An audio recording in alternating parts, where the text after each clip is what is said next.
ఈరోజు మనము ఒక లెసన్ ఆలోచన చేస్తే కనుక ఆ లెసన్కి మనం ఇచ్చే టైటిల్ ఏంటంటే కనుక నూతనత్వం లేని వారికి దేవుడు నూతన సంవత్సరంలో వాగ్దానాలు ఇస్తాడా?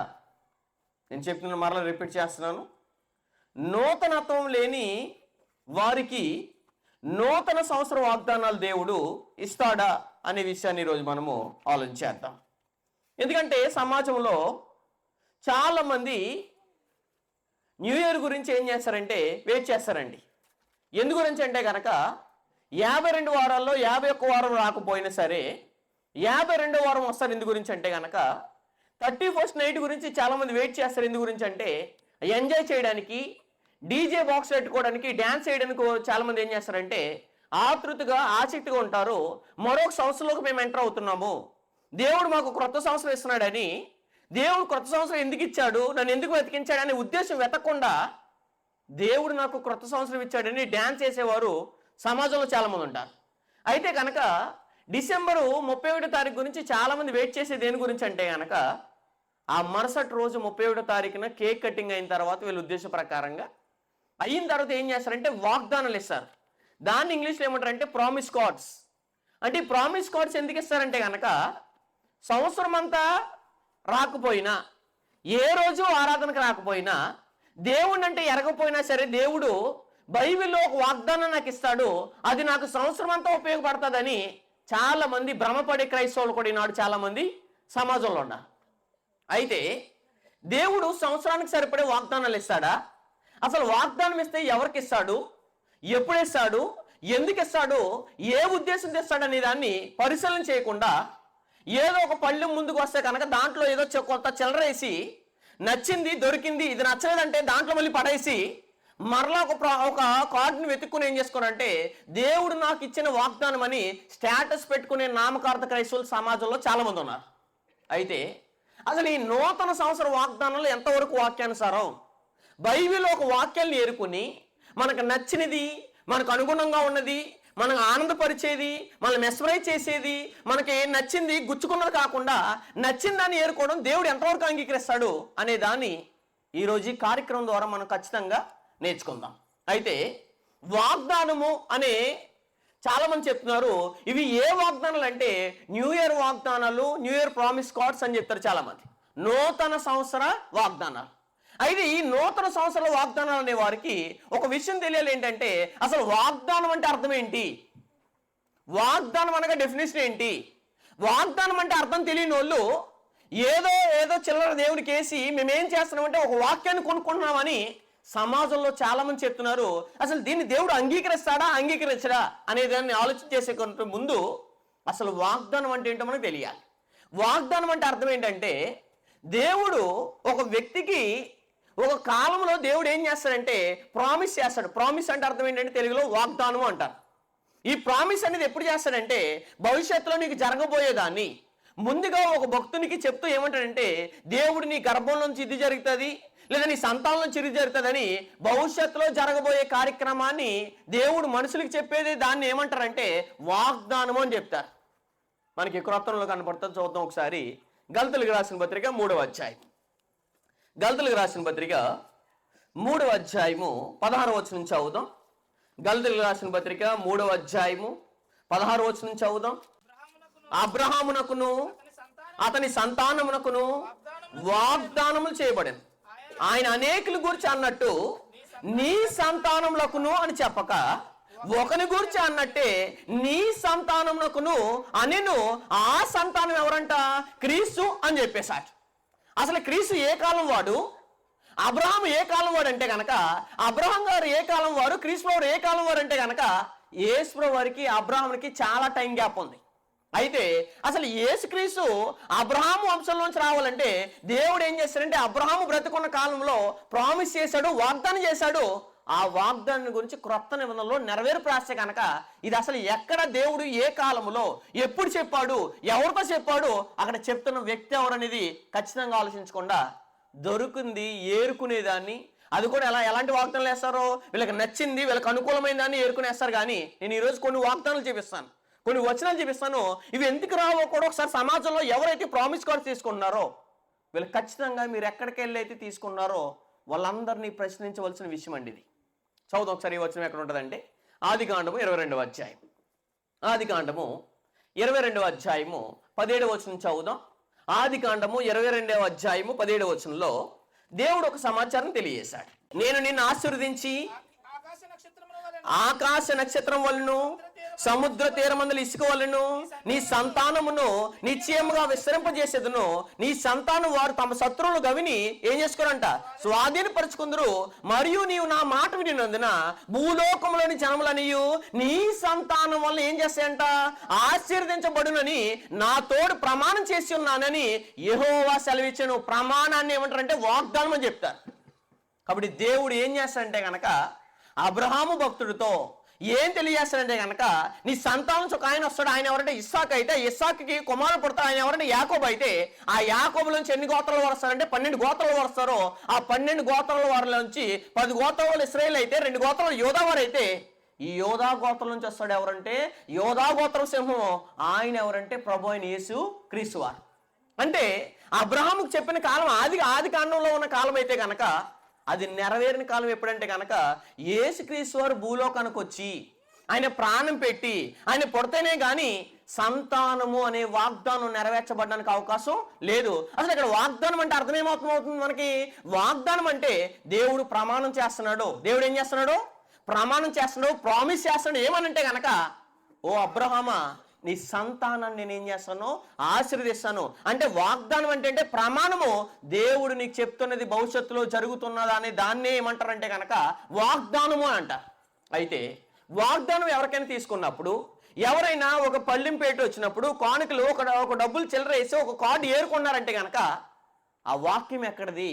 బైబిల్లో 2 నిబంధనలు ఉన్నాయి. ఒకటి ఏంటంటే పాత నిబంధన, 2 క్రొత్త నిబంధన. అయితే పాత నిబంధనలోని వాగ్దానం వచ్చిందా మనకి, క్రొత్త నిబంధనలోని వాగ్దానం వచ్చిందా అని ఐడెంటిఫికేషన్ ఉంటారండి. వీళ్ళు ఖచ్చితంగా ఉంటారు. దొరికింది దేవుడు నాకు ఈ వాగ్దానం ఇచ్చాడు. శుభ్రంగా ఎడిటింగ్ చేసే అబ్బాయిలు ఉంటారు కదా, ఎడిటింగ్ ఏం చేస్తారు వాళ్ళు బైబిల్లో కొన్ని వచనాలు ఏరుకుని వాళ్ళు పాస్టర్ గారు చెప్తారు. ఎంతమంది ఉన్నారు మన దాంట్లో? 300 మంది ఉన్నారు లేదా 100 మంది ఉన్నారు. 100 మందిలో 100 మందికి నచ్చింది ఏం చేస్తారంటే అక్కడ వాగ్దానాలు పెట్టి వాళ్ళు కానుకలు వేసి డబ్బులు వేసి ఏం చేసుకుంటారు? ప్రామిస్ కార్డు తీసుకుంటారు. అక్కడ ఉన్న సందర్భం ఏంటి?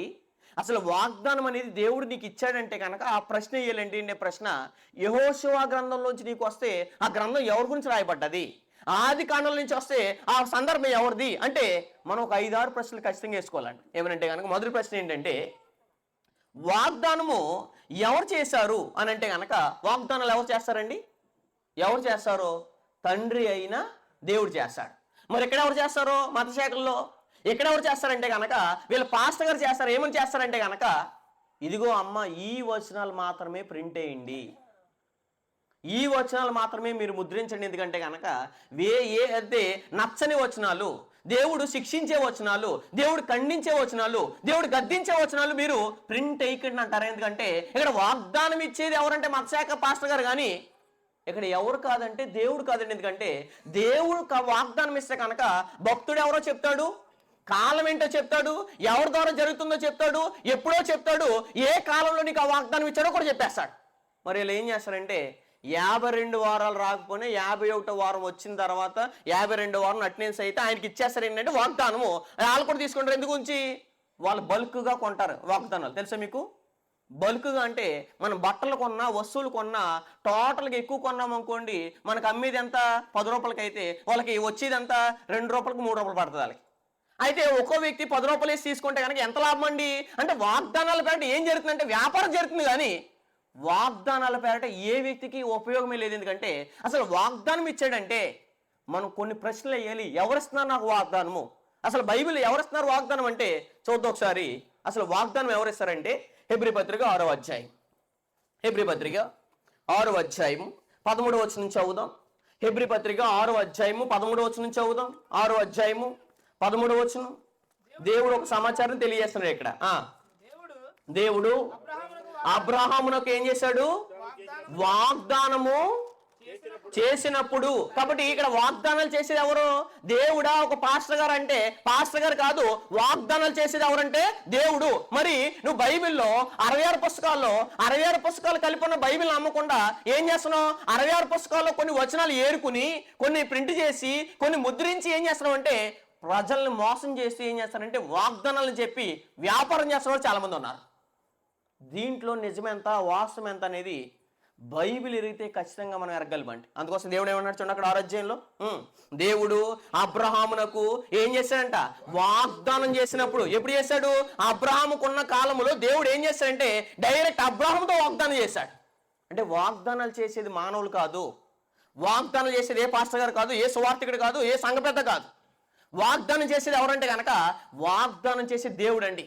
ఆయన చేస్తే ఎలా ఉంటుందంట, అదే హెబ్రీ పత్రిక 10వ అధ్యాయము 23వ వచనం. అంటే ఎవరైనా ప్రామిస్ చేస్తే మీరతారో, ప్రామిస్ చేస్తే ప్రమాణం చేస్తే మాట తప్పుతారు, కానీ దేవుడు ప్రమాణం చేశాడంటే మాట తప్పడు. ఎందుకంటే ఆయన చెప్పాడంటే ఖచ్చితంగా జరుగుతుందండి. కానీ ఈనాడు చాలా మంది ప్రామిస్ కార్డులు తీసుకుంటున్నారు, శుభ్రంగా భద్రం చేసి బైబిల్లో పెట్టుకుని మోతేస్తున్నారు, కానీ అది అసలు నా జీవితంలో జరుగుతుందా, ఎవరి కోసం చెప్పబడింది, ఎందుకోసం చెప్పబడింది, నాకే ఎందుకు వచ్చింది, ఎక్కడన్నా వచ్చిందని పరిశీలించే వాళ్ళు ఉన్నారా లేరంటే కాదు, కానీ బాగా ప్రింటింగ్ బాగుంది, బాగా కలర్ఫుల్గా ఉంది, వచనం మంచిది తగిలిందని స్టేటస్ పెట్టేవారు చాలామంది. ఈనాడు చాలామంది కనపడతారండి ఇలాంటి వాళ్ళు. హెబ్రీ పత్రిక 10వ అధ్యాయము 23వ వచనం చదువుదాం. వాగ్దానం చేసిన వాడు ఎలాంటి వాడు అంటండి, నమ్మదగిన వాడును. నమ్మదగిన వాడు కనుక మన నిరీక్షణ విషయమై మనం ఒప్పుకునేది నిశ్చలముగా పట్టుకున్నాము. వాగ్దానం చేసిన వాడు ఎలాంటి వాడు, నమ్మదగిన వాడు అని చెప్పేశారు. అంటే దేవుడు వాగ్దానం చేస్తే ఖచ్చితంగా ఇస్తాడు. మన జీవితంలో ప్రామిస్ కార్డులో సంవత్సరానికి సరిపడా వాగ్దానం ఎక్కడ ఇచ్చాడా? అబ్రాహాముకి ఇచ్చాడా? ఇస్సాకు గారికి ఇచ్చాడా? యాకోబు గారికి ఇచ్చాడా? అసలు భక్తుల్లో ఎవరికైనా సరే 365 రోజులకి సరిపడా వాగ్దానం ఎక్కడైనా ఉందా అంటే ఎక్కడ లేదండి. ఎవరిని అడగండి, పోనీ మీ పాస్టర్ గారిని కానీ ఎవరైనా మీ సువార్తికుని కానీ, 365 రోజులకి సరిపడా వాగ్దానం బైబిల్లో ఎవరు తీసుకున్నారో, ఎంత టైం ఉంది, 365 రోజులని చెప్పేవారు ఎవరున్నారు, నాకు సంవత్సరానికి అంతటికి దేవుడు ఏం చేశాడు, ఈ వాగ్దానాన్ని ఇచ్చాడు, అది ఎంతవరకు వాస్తవము అనేది ఖచ్చితంగా మనం అందరం ఏం చేయాలంటే పరిశీలించాలండి. అసలు నీకు ఒక వాగ్దానం వచ్చినప్పుడు ఒక ప్రశ్న ఏంటంటే, 7 ప్రశ్నలు ఏంటంటే కనుక ఎవరితో చెప్పారు. మన ఆది కాండంలో చూసాం, మాట్లాడుతుంది ఎవరు? దేవుడు. అక్కడ ఉన్న వ్యక్తి ఎవరో? అబ్రహాము గారు. ఎవరితో మాట్లాడుతున్నాడు, ఈ వచనము ఎవరికి సంబంధించింది అనే మొదటి ప్రశ్న వేయాలి. 2, దేశాన్ని గురించి ఇస్తున్నాడా వాగ్దానము, లేదా ఒక వ్యక్తి గురించి ఇస్తున్నాడా, లేదా జనాంగానికి ఇస్తున్నాడా, లేదా ప్రపంచం అంతటికి ఇదే వాగ్దానం ఇస్తున్నాడా అనేది ప్రశ్న ఖచ్చితంగా వేయాలి. ప్రశ్న ఏంటిదంటే, రెండో ప్రశ్న, జనాంగానికి ఇస్తున్నాడా, వ్యక్తిగతంగా ఇస్తున్నాడా, లేదా ప్రజలకు ఇస్తున్నాడా, లేదా కనాను దేశాన్ని వాగ్దానం ఇస్తే చెప్తానని ఇశ్రాయేలుకి చెప్పినట్టు మనకి చెప్తున్నాడా అనేది ఖచ్చితంగా ప్రశ్న వేయాలండి. ఈ ప్రశ్నలు ఏమి ఉండవు, కానీ మాకు దేవుడు ఏమి ఇచ్చాడంటే కనుక వాగ్దానం ఇచ్చాడని చెప్తారు చాలామంది. ఎందుకంటే ఏ ఒక్కరు బైబిల్ పరిశీలన చేయరు కాబట్టి, ఏ ఒక్కరు బైబిల్ సరిగా చదవరు కాబట్టి ఏమర్థమవుతుంది, ఏ పాస్టర్ గారు ఏది ఎత్తే అది వేసుకున్నారు చాలామంది. అది కూడా బాగోలేదనుకోండి, అది మళ్ళీ దాంట్లో పడేసి మళ్ళీ ఇంకోటి ఎదుగుకోండి. మనం సేమ్ ఇదే చేసినట్టు మీరు వేరే చర్చికి వెళ్ళిన తర్వాత కూడా అక్కడ కూడా మీరు డబ్బులు వేసి, అంటే ఇక్కడ ఆరాధన అయిపోయిన తర్వాత, లేదా మీరు అక్కడ న్యూ ఇయర్ అయిపోయిన తర్వాత మరో చోటకి వెళ్ళి మరో న్యూ ఇయర్ చోట సేమ్ మీరు డబ్బులు వేసి తీసుకోండి, సేమ్ వాగ్దానం వస్తుందా? నిజంగా దేవుడు నీకు ఇచ్చిన వాగ్దానం అదే అయితే కనుక ఎన్ని చర్చిలకి వెళ్ళి నువ్వు న్యూ ఇయర్కి అటెండ్ అయినా ఏం రావాలి, అదే వాగ్దానం రావాలి. కానీ వస్తుందా అంటే రావట్లేదంటే ఇక్కడ అర్థం అవ్వాలి ఏంటంటే, అసలు మనకి ఇచ్చిన వాగ్దానమేనా, అది మనకు చేసిన వాగ్దానమేనా, మనతో మాట్లాడిందేనా? దేవుడు మనతో మాట్లాడితే కాలం చెప్తాడు, సమయం చెప్తాడు, పర్సన్ చెప్తాడు. కాబట్టి ఇదేమి చెప్పలేకుండా డబ్బులు వేస్తే నాకు వాగ్దానం వచ్చేసిందంటే ఇది ఎంతవరకు వాక్యానుసారమో ఒకసారి దయచేసి అందరూ ఆలోచన చేయాలండి. అయితే అసలు చెప్తున్నది వాగ్దానమా, వాక్యమా అనే 3 ప్రశ్నలు వేయాలండి. ఏంటిది? వాగ్దానాలు ఉన్నాయి బైబిల్లో, వాక్యాలు ఉన్నాయి. 66 పుస్తకాలు ఉన్నాయని వాక్యాలు అయితే కనుక ఆ వాక్యాల్లో కొన్ని ఏమున్నాయి, వాగ్దానాలు ఉన్నాయి. కాబట్టి మనకు వచ్చింది వాగ్దానమా, వాక్యమా అనేది ఖచ్చితంగా ప్రశ్న వేయాలి. 4వ ప్రశ్న ఏంటంటే కనుక అక్కడ ఏ సందర్భంలో చెప్తున్నాడు. 5వ ప్రశ్న ఏంటంటే కనుక ఒక వాగ్దానం దేవుడిస్తే కనుక కొంత టైం పడుతుందండి. ఏ టైము? అబ్రహాము నుండి క్రీస్తు వరకు ఎంతకాలం టైం పట్టింది? అబ్రహాము 1500 సంవత్సరాలు, అనగా 4500 సంవత్సరాల క్రితం కూడా అయితే కనుక యేసుక్రీస్తు వారు పుట్టినప్పుడు జరిగింది ఏ వాగ్దానము? అబ్రహాముకు ఆది కాండంలో చేసిన వాగ్దానం.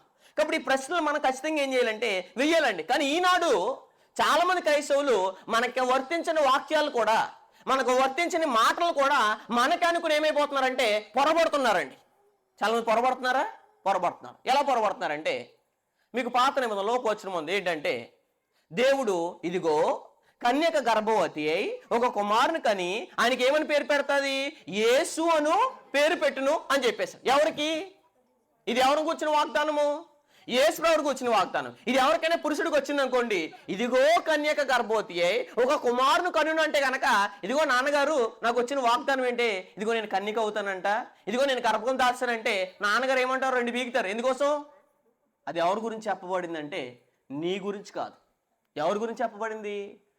మరియ గారి గురించి చెప్పబడిన వాక్యం అది. ఇది దీన్ని ఏమన్నాం? నాకు వచ్చిన వాగ్దానం అంటాం.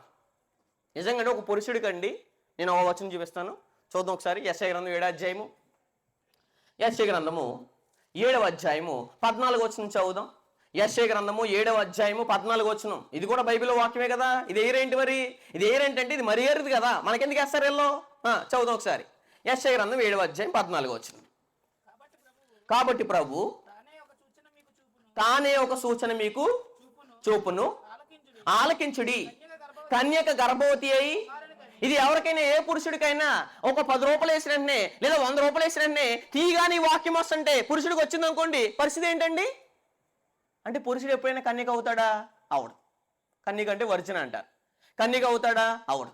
లేదు కన్యక అయినా గర్భం దాల్స్తాడా? అవుతుంది. మరి ఈ వాక్యం నీకు ఎందుకు రాలేదంటే గనక ఆ వాక్యాన్ని ఎయ్యరాల్లో ఎందు గురించి?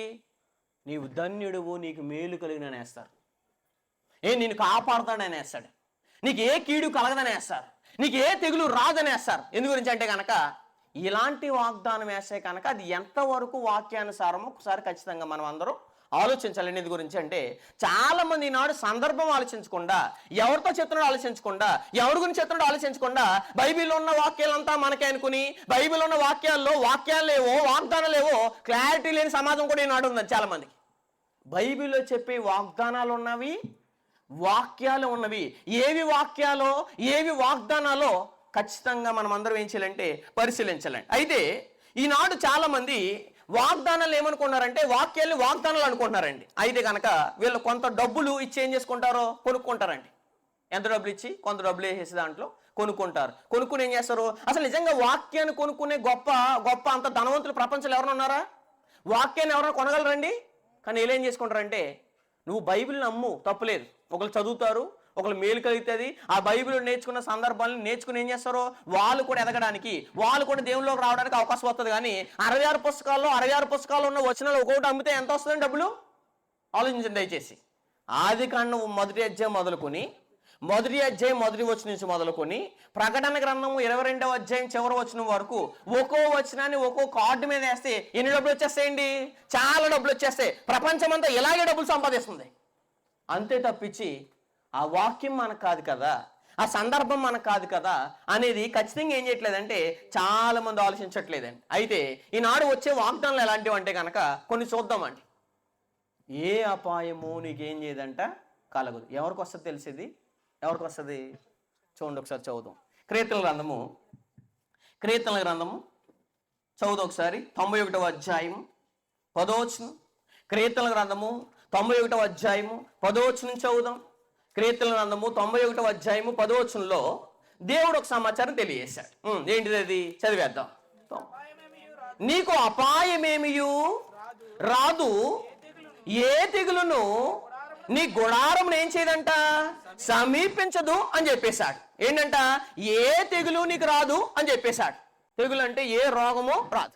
ఫర్ ఎగ్జాంపుల్గా 2020లో ఏమొచ్చిందంటే కరోనా వచ్చిందండి. 2020లో ఏమొచ్చింది? కరోనా వచ్చింది. అయితే కరోనా సమయంలో చాలా మందికి ఏ టాబ్లెట్ వేసుకోకుండా ఈ వాగ్దానం అప్లై చేసుకోవడానికి ఏమవుతుందండి? ఏ తెగులు నీకు ఏమవుదో సమీపించదంటే ఏమైపోతారో, మెడిసిన్ వేసుకోపోయినా, అజిత్రమైసిన్ వేసుకోపోయినా, పారాసెటమాల్ వేసుకోపోయినా, డోలు వేసుకోపోయినా ఏమవుద్ది? రోగం రాకుండా ఉంటుంది. అంటే రోగం వచ్చిన తర్వాత మెడిసిన్ వేసుకోకుండా ఈ వచ్చిన ఆపాదించుకున్నాను అనుకోండి ఏమైపోతారు? ఖచ్చితంగా మోసపోతారండి. కానీ చాలా మందికి వచ్చేది ఏంటిది? ఏ అపాయము నీకు కలగదు. చాలా బాగుంది కదా, అసలు 100 రూపాయలు వేద్దాం అనుకుంటారు చాలా మంది. నువ్వు ఎలా బ్రతుకుతున్నావు, ఎలా జీవిస్తున్నావు, ఎలా ఉంటున్నావు, అసలు దేవుని గురించి తెలుసుకున్నావా, దేవుని గురించి పరిశీలన చేస్తున్నావా, ఎలా బ్రతుకుతున్నావు అన్న ఆలోచన పక్కన పెట్టేసి దేవుడు నన్ను ఏం చేస్తాడంట ఈ సంవత్సరం అంతా, ఏ అపాయము కలగకుండా నన్ను ఏం చేస్తాడో కాపాడతాడు. బాగుంది కదా, వచ్చి నువ్వు ఏరుకుని వేసేసుకున్నారు. సందర్భం ఏంటి, పుస్తకం ఏంటి, ఎవరి గురించి చెప్తున్నాడు, ఎందు గురించి చెప్తున్నాడు అనేది ఏమీ ఆలోచించరండి. అది ఎవరి గురించి చెప్తున్నాడు? 91 అధ్యాయం పైన చదివితే కనుక మనకి 90 అధ్యాయంలో పైన ఏం చెప్పాడు? దైవజనుడు అయిన మోసే చేసిన ప్రార్థన చెప్పేశాడు. 91 అధ్యాయంకి వచ్చేస్తే ఇది ఎవరి గురించి మాట్లాడుతున్నాడో చూద్దాం ఒకసారి. 10వ వచనం, 91 అధ్యాయము 10, 11 వచనాల్లో, నీకు అపాయం ఏమీ రాదు, ఏ తెగులును నీ గుడారం సమీపించదు, నీ మార్గములన్నిటిలోనూ నిన్ను కాపాడుటకు ఆయన నిన్ను గూర్చి తన దూతలను ఆజ్ఞాపించును. ఇది చెప్తుంది మన గురించా, యేసువారి గురించి అంటే యేసుక్రీస్తు వారి గురించి. ఆయన భూమి మీద పుట్టిన తర్వాత సాతాను వచ్చి ఏం చెప్తుందంటే, నువ్వు దేవుడు అయితే, దేవుని కుమారుడు అయితే నువ్వు పైనుంచి కిందకు దూకే అంటది. ఎవరిని? డైరెక్ట్ యేసుక్రీస్తు వారిని. ఇది అట్టుకొచ్చి ఏం చేస్తున్నావు? యేసుక్రీస్తు వారికి రాయబడిన వచనాన్ని, యేసుక్రీస్తు వారికి రాయబడిన వాగ్దానాన్ని పట్టుకుని మనమే మాట్లాడుతున్నాం. ఏ అపాయము నాకు కలగదని రాశాడు దేవుడు అంటారు. ఇది ఎంత అబద్ధం అండి? ఇది రాసింది నీకా, యేసుప్రభు వారికా? ఇది జరుగుతుంది, ఇది రాసింది క్రీస్తుప్రభు వారిగా, నీ గురించి రాశాడని రాయకుండా అని ఆలోచించుకొని చాలా మంది ఏమంటారంటే వాగ్దానాల పేరట వ్యాపారం జరిగిస్తున్నారండి చాలా మంది. అందుకోసం కింద మాట్లాడేసారు చూడండి, అక్కడ నీకు అపాయం ఏమీ రాదు, ఏ తెగులు నీ గుడారం సమీపించదు, నీ మార్గములన్నిటిలోను నిన్ను కాపాడుటకు ఆయన నిన్ను గూర్చి తన దూతలను ఆజ్ఞాపించును, నీ పాదములకు రాయి తగలకుండా వారు నిన్ను తమ చేతుల మీద ఎత్తుపట్టుకుందరు. ఇదంతా ఎవరి గురించి? ఆకాశ సింహాసనం తీసుకెళ్లి లేదా రాజ్యాల మంత్రం మీద తీసుకెళ్లి యేసుప్రభు వారిని, ఇదిగో నీ దేవుడు కుమారుడు అయితే రాళ్ళను రొట్టెలుగా చేసుకో, నువ్వు పైనుంచి దూకేస్తే కనుక ఇదిగో కీర్తనల గ్రంథంలో నీ గురించి ఉంది కదా, నిన్ను ఎత్తి పట్టుకుంటారు కదా దూతలో అని చెప్పేస్తుంది. ఎవరో? అపవాది. ఎక్కడ నెరవేరబడింది ఇది? చదివేద్దాం ఒకసారి. మత్తయి సువార్త 4వ అధ్యాయం. మత్తయి సువార్త 4వ అధ్యాయంలో దేవుడు ఒక సమాచారం తెలియజేస్తున్నాడు. మత్తయి సువార్త 4వ అధ్యాయము 6వ వచనం చదువుదాం. మత్తయి సువార్త 4వ అధ్యాయము 6వ వచనం. ఎందుకంటే వింటున్న వారు ఖచ్చితంగా పరిశీలన చేయాలండి. ఎందుకోసం అంటే ఈనాడు ఎవరి కోసం రాయబడిన వచనాన్ని మనకు ఆపాదించుకుంటున్నామంటే అది ఎంత మోసపోతున్నామో ఒకసారి దయచేసి సాల్వ్ చేయాలి. మనకి వాగ్దానాలు ఉన్నాయి, అది ఏ వాగ్దానము, ఎప్పుడు చేశాడు, ఎవరితో చేశాడు, ఎక్కడుంటే వాగ్దానం లభిస్తుందో ఖచ్చితంగా పరిశీలన లేకుండా ఏ వాక్యాలను పడితే ఆ వాక్యాలను వాగ్దానాలు అనుకుని మోసపోయే వారు కూడా చాలా మంది ఉన్నారు ఈనాడు. చదువు అదే 6వ వచనం అన్నాడు చూడండి అక్కడ. 4వ అధ్యాయం 6వ వచనం సేమ్ ఏమన్నాడు? నీవు దేవుని కుమారుడు అయితే కిందకు దుమ్ముకుము, ఆయన నిన్ను గూర్చి తన దూతలకు ఆజ్ఞాపించును, నీ పాదం ఎప్పుడైనను రాతి తగలకుండా వారు నిన్ను చేతులతో ఏం చేస్తారంట? ఎత్తుకొందరు. ఎక్కడ చూసాం ఈ వచనము? కీర్తనల గ్రంథము 91వ అధ్యాయం 10, 11 వచనాల్లో చూసిన వాగ్దానము వచనం ఎక్కడ నెరవేరబడింది? మత్తయి సువార్త 4వ అధ్యాయం నెరవేరబడింది. ఎవరి గురించి రాశాడు ఇది? యేసుక్రీస్తు వారి గురించి. సందర్భం ఏంటి? యేసుక్రీస్తు వారు సీనాయి కొండ మీద లేదా అరణ్యములో ఆయన 40 దినాలు ఉపవాసం చేస్తున్నప్పుడు అపవాది వచ్చి యేసుక్రీస్తు వారిని ఏం చేస్తుందంటే శోధిస్తుంది. ఈ శోధించిన టైంలో ఆల్రెడీ ఇది జరుగుతుందని దేవుడికి ముందుగా తెలుసు కాబట్టి దేవుడు ముందుగా యేసుక్రీస్తు వారి గురించి రాస్తుంటే ఏం చేస్తారంటే ఏ అపాయము, ఏ తెగులు నీకు గుడారం ఏం చేయదు. అలాగనుకుని కరోనాలో చాలా మంది చచ్చిపోయారండి, మీకు తెలుసో లేదు. మరి అన్నాడు కదా దేవుడు ఏమని?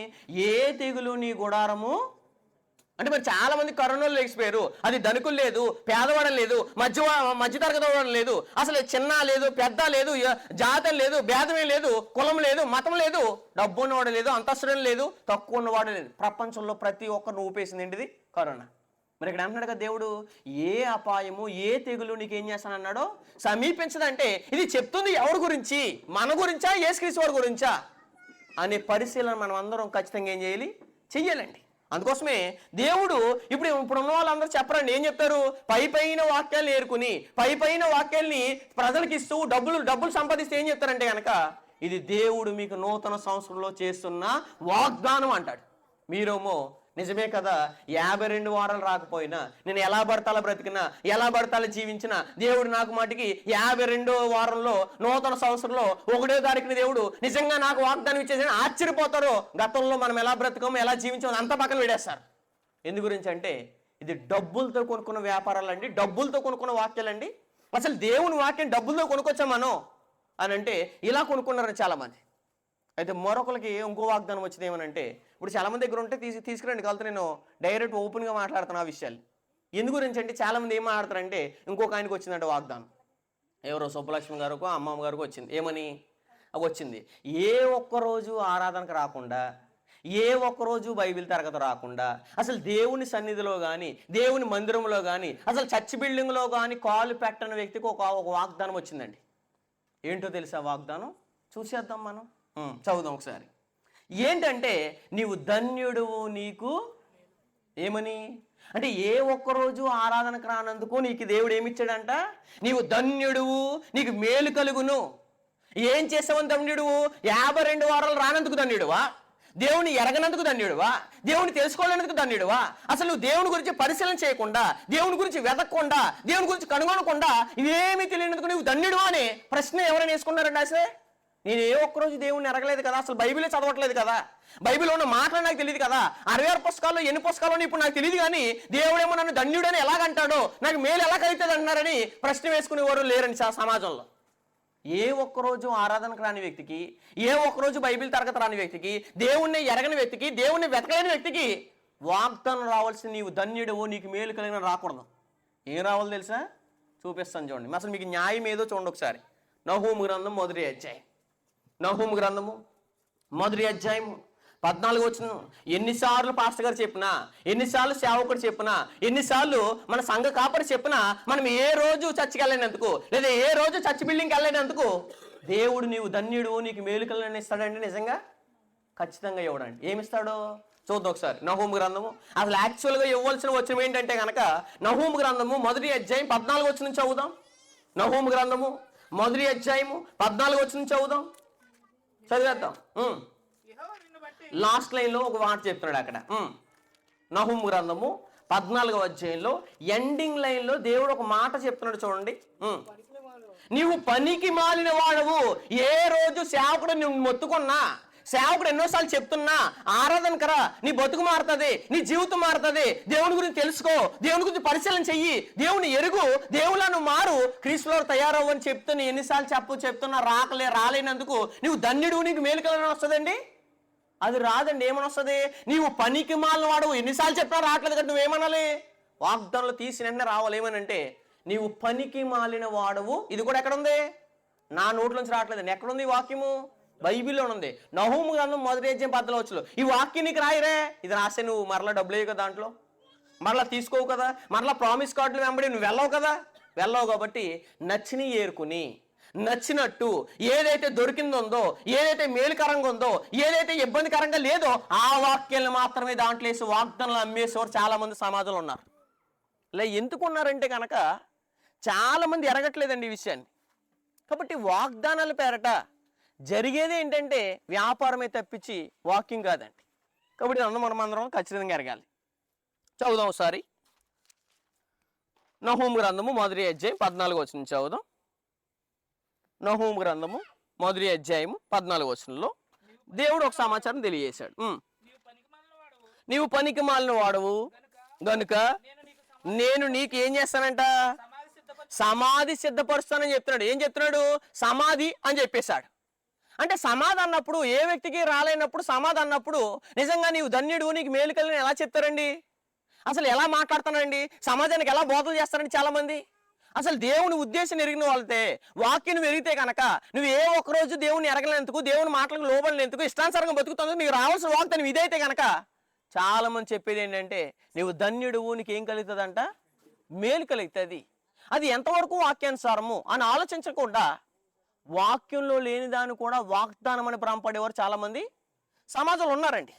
కాబట్టి ఇక్కడ దేవుడు ఏం చెప్తున్నాడంటే కనుక దేవుడు ఏ సందర్భంలో చెప్తున్నాడు, ఎవరి గురించి చెప్తున్నాడు అంటే ఏ ఒక్కరోజు ఆరాధన రాని వ్యక్తికి, ఎలా పడితే అలా బ్రతికే వ్యక్తికి రావాల్సిన వాగ్దానం కరెక్ట్గా అయితే ఏదంటే కనుక నీవు ధన్యుడువు, నీవు మేలు కలిగిన రాకూడదండి. ఏం రావాలి? నిజంగా చెప్పండి. నీవు పనికి మాలిన వాడువు గనుక నేను నిన్ను ఏం చేస్తాను? ఎన్నిసార్లు చెప్పినా 365 రోజులు నేను బోధించినా సరే, నేను ఎన్నిసార్లు నీకు చెప్తున్నా సరే నువ్వేం చేస్తావు అంటే ఆరాధనకు రావట్లేదు కాబట్టి నేను నీకేం చేస్తా అంటే సమాధి సిద్ధపడుతున్నాను దేవుడు చెప్తున్నాడు. కానీ ఏం చెప్పడంటే దేవుడు నీవు ధన్యుడువు, నీకు మేలు కలిగిన చెప్పడండి. మరొక ఆయనకు వచ్చిందంటే వాగ్దానం. ఎలాంటి వాగ్దానం చూద్దాం ఒకసారి. అది కూడా చాలా మంది వేషధారిగా బ్రతికారు. వాక్యంకి వస్తారు, ఆరాధనకు వస్తారు, దేవుని దగ్గరికి వస్తారు, వాక్యం వింటారు, కానీ వాక్యాన్ని నిజ జీవితంలో వాక్యానుసారంగా బ్రతకడానికి, వాక్యం ఎలా ఉందో అలా జీవించడానికి ఇష్టపడిన వారు ఎవరంటే లోకంలో కొద్దిసేపు, దేవుల్లో కొద్దిసేపు, 2 పడవల మీద కాలేజ్ వాళ్ళు బ్రతికే వరకు ఏం వాగ్దానం వచ్చిందంటే కనుక యెహోవా నిన్ను ఏం చేస్తాడంట? యెహోవా నిన్ను, లేదంటే కనుక వీళ్ళకి ఏమొస్తుందంటే వాగ్దానము, నేను నీకు ఏమై ఉన్నాను? తోడై ఉండేదను. ఏంటి? ఏం చేసినందుకు? ఇటు కొద్దిగా లోకంలో బ్రతికినందుకు, ఇటు కొంత దేవుళ్ళలో బ్రతికినందుకు ఏం వచ్చిందంటే నేను నీకు తోడై ఉన్నాను. ఏం తోడై ఉన్నాడు అని అంటే కనుక కొద్దిసేపు లోకంలో బ్రతకడానికి నీకు తోడుగా ఉన్నాడు, కొద్దిసేపు దేవుళ్ళలో బ్రతకడానికి తోడుగా ఉన్నాడండి. అలాంటి వ్యక్తి రావాల్సిన వాగ్దానం ఏంటంటే కనుక చూడండి, ఒకసారి చూసేద్దాం బైబిల్లోంచి. ప్రకటన గ్రంథము 3వ అధ్యాయం. చాలా మందికి అసలు అక్కడ ఉన్న వాక్యం ఎవరికి, ఏ సందర్భంలో రాశాడు, ఎవరికి రాశాడు, ఎవరి గురించి చెప్తున్నాడని ఆలోచించకుండా ఇది ఎవరి గురించి అంటే నేను నీకు తోడై ఉన్నానంటే దేవుడు నాకు తోడై ఉన్నాడు అని చెప్తారండి చాలా మంది. అది చెప్తుంది యెహోషువ గురించి చెప్తుంటే వీళ్ళు ఏం చేసుకుంటారో తమకి ఆపాదించుకుంటారు. చదివేద్దాం. వాళ్ళకి రావాల్సింది ఇష్టానుసారంగా బ్రతుకుతున్న వారికి, ఇష్టానుసారంగా జీవిస్తున్న వారికి, వాక్యం విన్నా ఎంతసేపు మారకుండా జీవించిన వారికి రావాల్సిన వాగ్దానం ఏంటంటే కనుక, వాక్యం ఏంటంటే కనుక చెప్పేశారు అక్కడ. ప్రకటన గ్రంథం 3వ అధ్యాయం 15 వచనం. అక్కడ దేవుడు ఒక సమాచారం చెప్తున్నాడు. ఏమని? నీ క్రియలను నేను ఎరుగుదును, నీవు చల్లగానైనను ఏం లేవంట, వెచ్చగానైను. ఉంటే చల్లగా ఉండాలి, లేదంటే ఎలా ఉండాలి, వెచ్చగా ఉండాలి.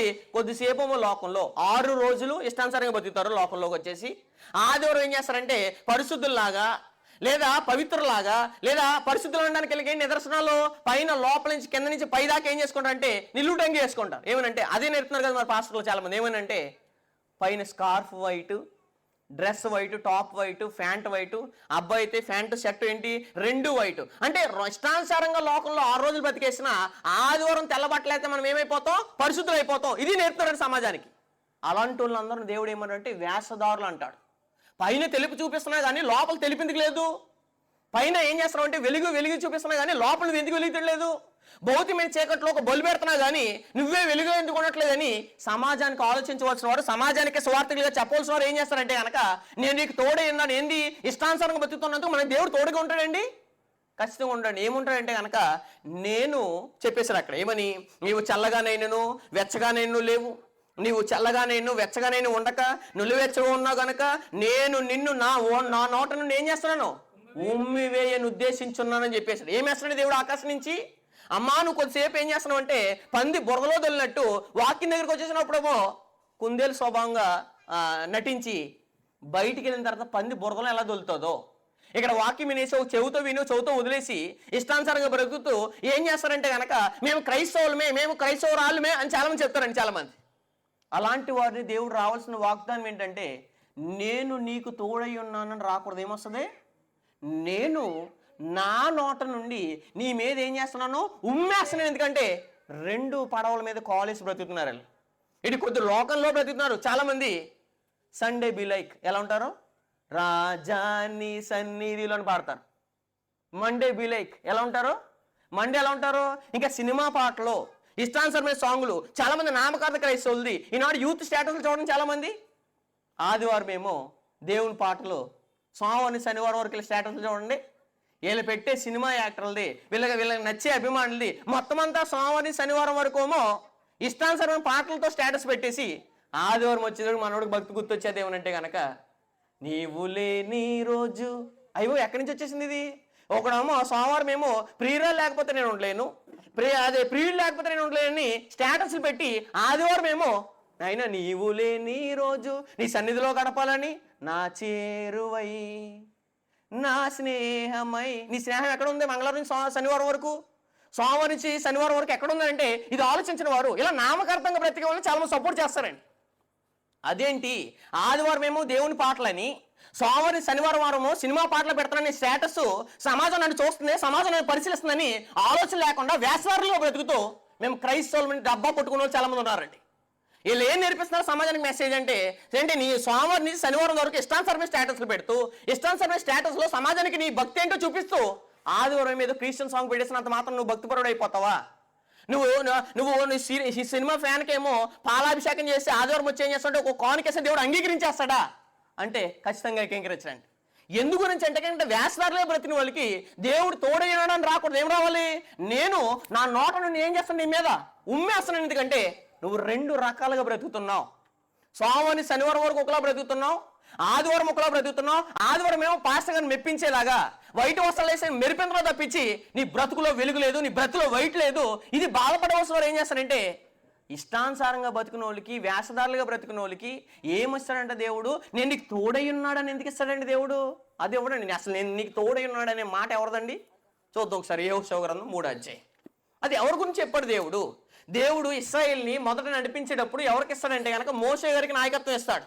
మోషే గారి యొక్క పని అయిపోయిన తర్వాత దేవుడు యెహోషువ గారికి ఏం చేస్తాడో ఆ నాయకత్వాన్ని అప్పగిస్తున్నప్పుడు ఏం చెప్తాడంటే, నువ్వు వెళ్ళే మార్గాలన్నిటిలో, ఐగుప్తు నుంచి కనానికి వెళ్ళే మార్గం అన్నిటిలో నేను నీకేం చేస్తాను, తోడుగా ఉన్నాడని అది చెప్తుంటే వీళ్ళు ఏం చేసుకుంటాడంటే నాకు తోడుగా ఉన్నాడు అనుకుంటారు. ఎలా పడితే వాళ్ళకి బ్రతికే వాళ్ళకి, వేసవాళ్ళుగా బ్రతికే వారికి, నటించి బ్రతికే వాళ్ళకి దేవుడు తోడుగా ఉంటాడంటే కనుక ఉమ్మేస్తానంటాడు కానీ తోడుగా ఉంటాను అండండి దేవుడు. యెహోషువ గ్రంథము 3వ అధ్యాయము 7వ వచనం చదువుదాం. అప్పుడు యెహోషువతో ఇట్లని, నేను మోషేకు ఏమై ఉన్నాను, తోడై ఉండినట్లు. అంటే 6 లక్షల మందిని నడిపించాలంటే, 6 లక్షల మందిని ఒకటి నడిపించాలంటే అది సామాన్యమైన పని కాదు.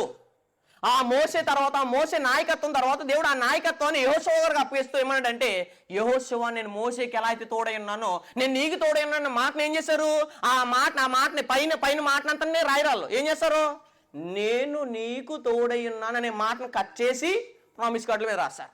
పాపం అది తీసేసుకున్న వాళ్ళు ఏం చేస్తారంటే, దేవుడు నాకు తోడుగా ఉన్నాడు. దేంట్లో తోడుగా ఉన్నాడు, ఏ ఉద్దేశంలో చెప్తున్నాడు, వారు ఐగుప్తు నుంచి కనానికి వెళ్ళే మార్గంలో ఇశ్రాయేల్ నడిపించే విషయంలో 6 లక్షల కాల్బలాన్ని నడిపించే విషయంలో దేవుడు ఏ ఇబ్బంది రాకుండా నేను తోడై ఉన్నానంటే, ఎలా పడితే అలా వేషధాలుగా ప్రతి వారికి దేవుడు తోడై ఉన్నాను అంటాడండి?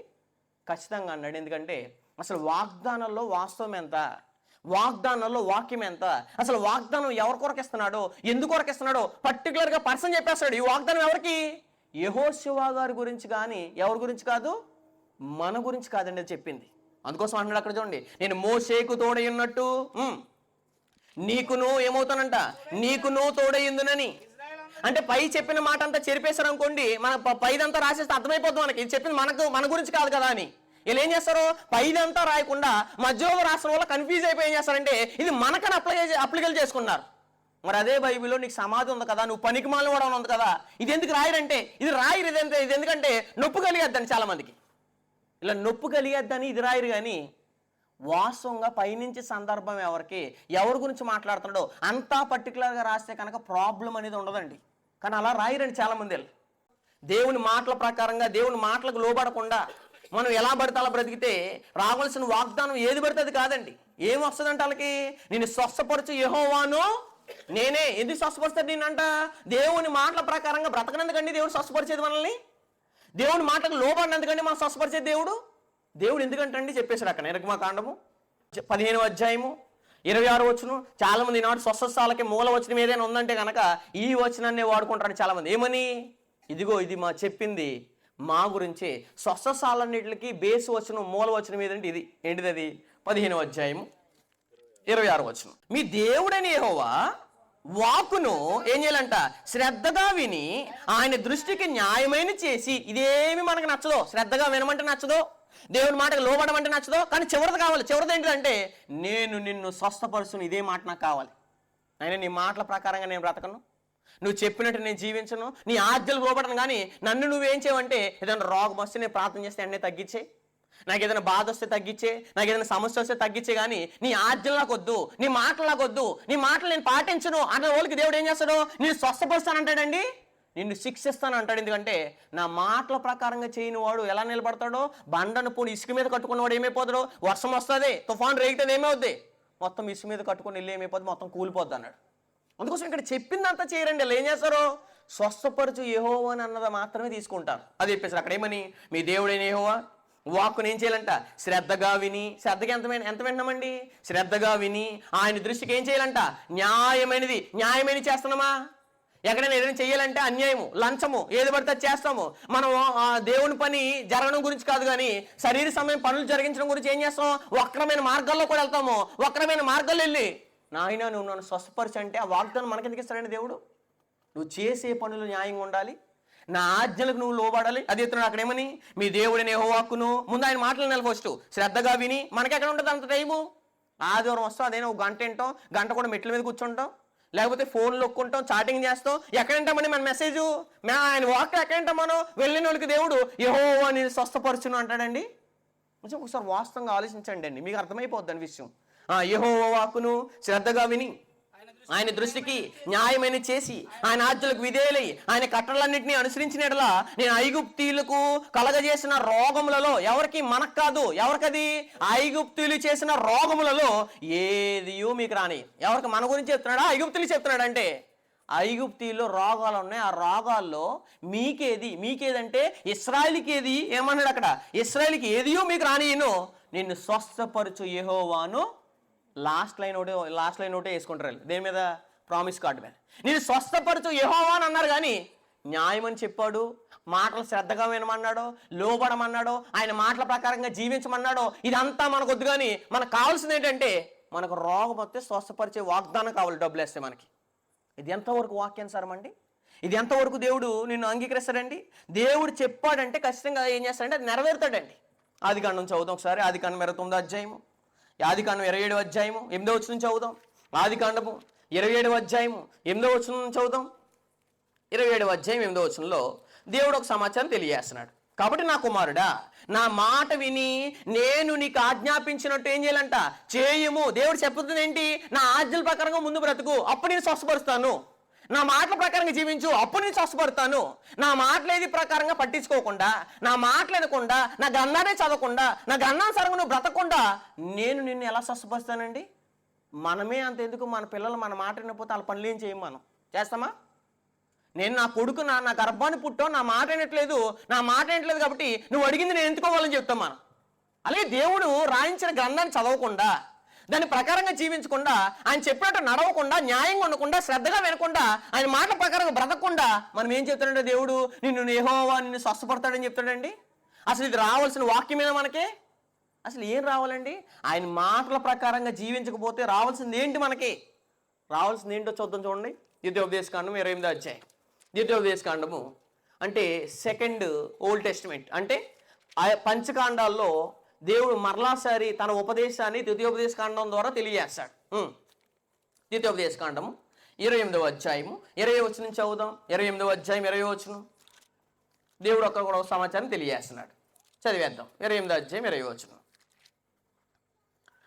20వ వచనంలో నీవు నన్ను విడిచి చేసిన నీ దుష్కారం చేత. ఈనాడు చాలా మంది దేవుడు చెప్పిన మాటల ప్రకారం ఎలా బ్రతుకున్నారండి? చాలా మంది తక్కువ ఉండి బ్రతికేది.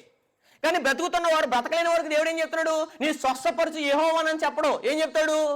నీవు చేసిన దుష్కారం చేత, చెడ్డ పనులు దుష్కారాల చేత ఏం చేస్తాడంటే దేవుడు, నీవు హతము చేయబడి వేగముగా నశించే వరకు నీవు బూనుకొని కార్యములన్నింటినీ, అంటే మనం ఏ పని చేసినా సరే అదేమవుతుందంట? నువ్వు చేయబడి వేగముగా నశించే వరకు నువ్వు బూనుకొని కార్యములన్నిటి విషయంలో యెహోవా శాపము, కలవరమును, గద్దింపును నీ మీదకి ఏం చేస్తాడంట? తెప్పించేదును. ఇది రావాలండి వాగ్దానం. ఏమొస్తుంది తెలికే? ఎలా పడితే అలా బ్రతికే వాళ్ళకి, న్యాయంగా లేని వాళ్ళకి వచ్చిన వాగ్దానం ఏంటంటే యెహోవా నిన్ను ఏం చేస్తాడంట? స్వస్థపరుస్తాడు. ఎంతవరకు వాక్యానుసారం ఇది? రావాల్సింది ఏంటంటే నా ఆజ్ఞల ప్రకారంగా బ్రతకట్లేని వందున నీ దుష్కారం చేస్తుంటే నువ్వు ఏ పని పూనుకున్నా నువ్వేమైపోతావు? హతమైపోతావు అని రావాలండి. ఎందుకోసం అంటే ఆయన మాటలు పట్టించుకోకుండా దేవుడు మన పనులు ఎందుకు చేస్తాడండి? దేవుని కార్యక్రమాలకు మనకి లోబడకుండా, ఆయన మాటల విధేయత లేకుండా దేవుడు ఏం చేస్తాడంటే నేను స్వస్థపరుస్తానని మాట్లాడతాడండి. ఒకసారి ఖచ్చితంగా మనం అందరూ ఏం చేయాలంటే ఆలోచించాలండి. ఎందుకంటే మనం అందరూ చాలామంది మత్స్యకులు అందరూ ఏరుకునే వాగ్దానాలు ఎక్కడి నుంచి అని చెప్పినా అవన్నీ పాత నిబంధనలోంచే. అసలు పాత నిబంధన వాగ్దానాలు ఎవరివి? మనవా? ఎవరివయి? రోమపత్రిక 9వ అధ్యాయం. ఇది కూడా తెలియాలి ఖచ్చితంగా. పాత నిబంధనలో ఎన్ని వచనాలు ఏరుకున్నా, ఎన్ని వాగ్దానాలు ఉన్నా అవన్నీ ఎవరివి? చదువు ఒకసారి. రోమపత్రిక 9వ అధ్యాయము, రోమపత్రిక 9వ అధ్యాయము 4వ వచనం చదువుదాం. రోమపత్రిక 9వ అధ్యాయము 4వ వచనం. దేవుడు ఒక సమాచారం తెలియజేస్తున్నాడట. అక్కడ ఏం చెప్పేశాడు చూడండి. అపోస్తలుడైన పౌలు గారు రోమాలో ఉన్న క్రీస్తు సంఘానికి తెలియజేసి ఏం చెప్తున్నాడంటే వీరు ఎవరంటండి? ఇశ్రాయేలీలు అని చెప్పేశాడు. ఎవరు వాళ్ళు?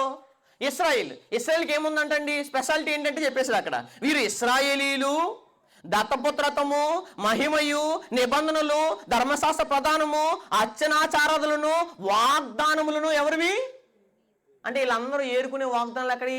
నేను స్వస్థపరచు యెహోవాను, నీకు ఏ అపాయం కలగకుండా కాపాడుతాను, నీకు మేలు కలుగుతుంది, నువ్వు ధన్యుడు అన్న వాక్యాలన్నీ ఎవరివి? ఇశ్రాయేలీయులవి అని చెప్పేశాడు. వాగ్దానాలు ఎవరివంటే పాత నిబంధనలో వాగ్దానాలు ఎవరివంటే కనుక క్రొత్త నిబంధనలో వారికి సంబంధించిన వాగ్దానాలు కదా. ఎవరి గురించి చెప్తున్నవి? ఇశ్రాయేలు గురించి చెప్తున్న వాక్యాన్ని ఏరుకుని ఏం చేస్తారంటే ఒక కార్డుల మీద ప్రింట్ చేసి శుభ్రంగా మంచి ఎడిటింగ్ చేసి ఏం చేస్తారంటే ఒక కార్డు ఒక డబ్బులు వేస్తుంటే వచ్చేస్తుంటే ఇది నాకే అనుకుని భ్రమపడేవారు చాలా మంది ఉంటారండి.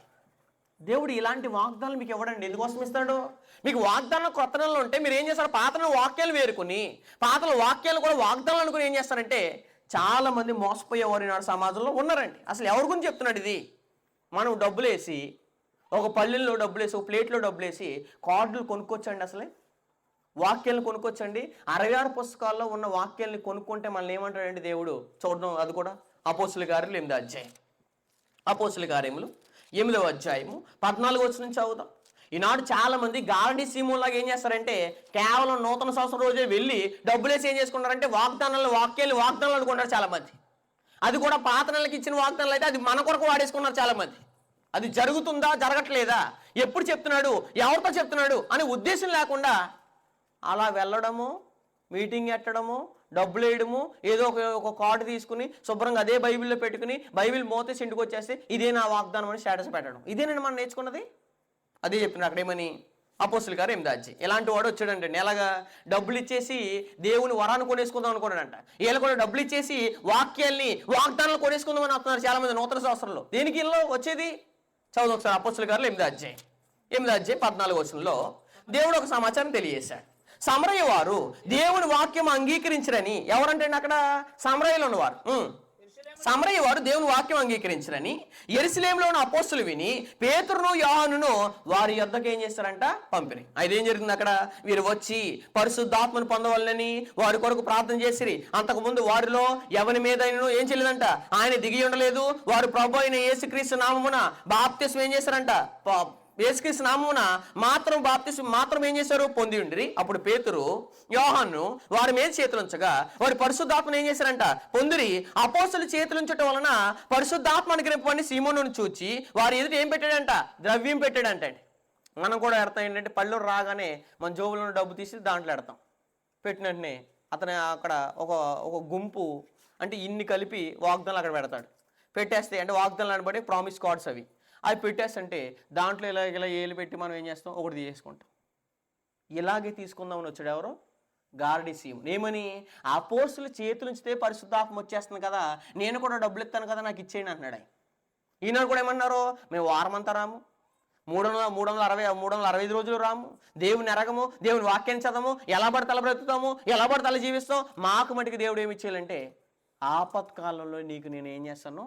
సహాయం చేస్తాను, నేను స్వస్థపరుస్తాను, నువ్వు ధన్యుడువు అని రావాలండి వాక్యం. ఇక్కడ ఇది అదే చేస్తాను చూడండి. అక్కడ వారి ఎదుట ఏం పెట్టాడంట? ద్రవ్యం పెట్టి. నేను ఎవరి మీద చేతులు ఉంటునో వాడు ఏం పొందుతాడంట?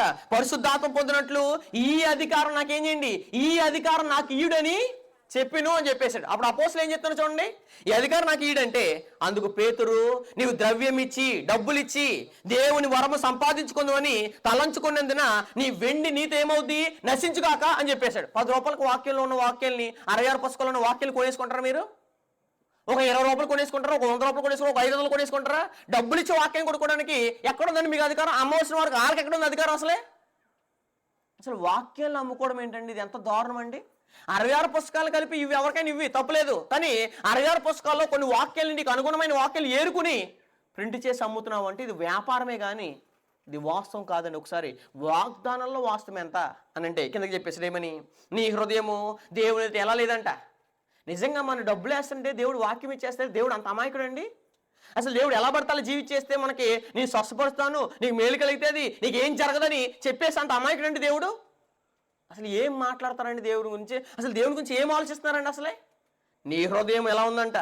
నీ హృదయం దేవుని ఎదుట సరైనది కాదు కనుక ఈ కార్యమందు నీకు పాలు పంపు లేవు, కాబట్టి నీ చెడితనం ఏం చేయాలంట?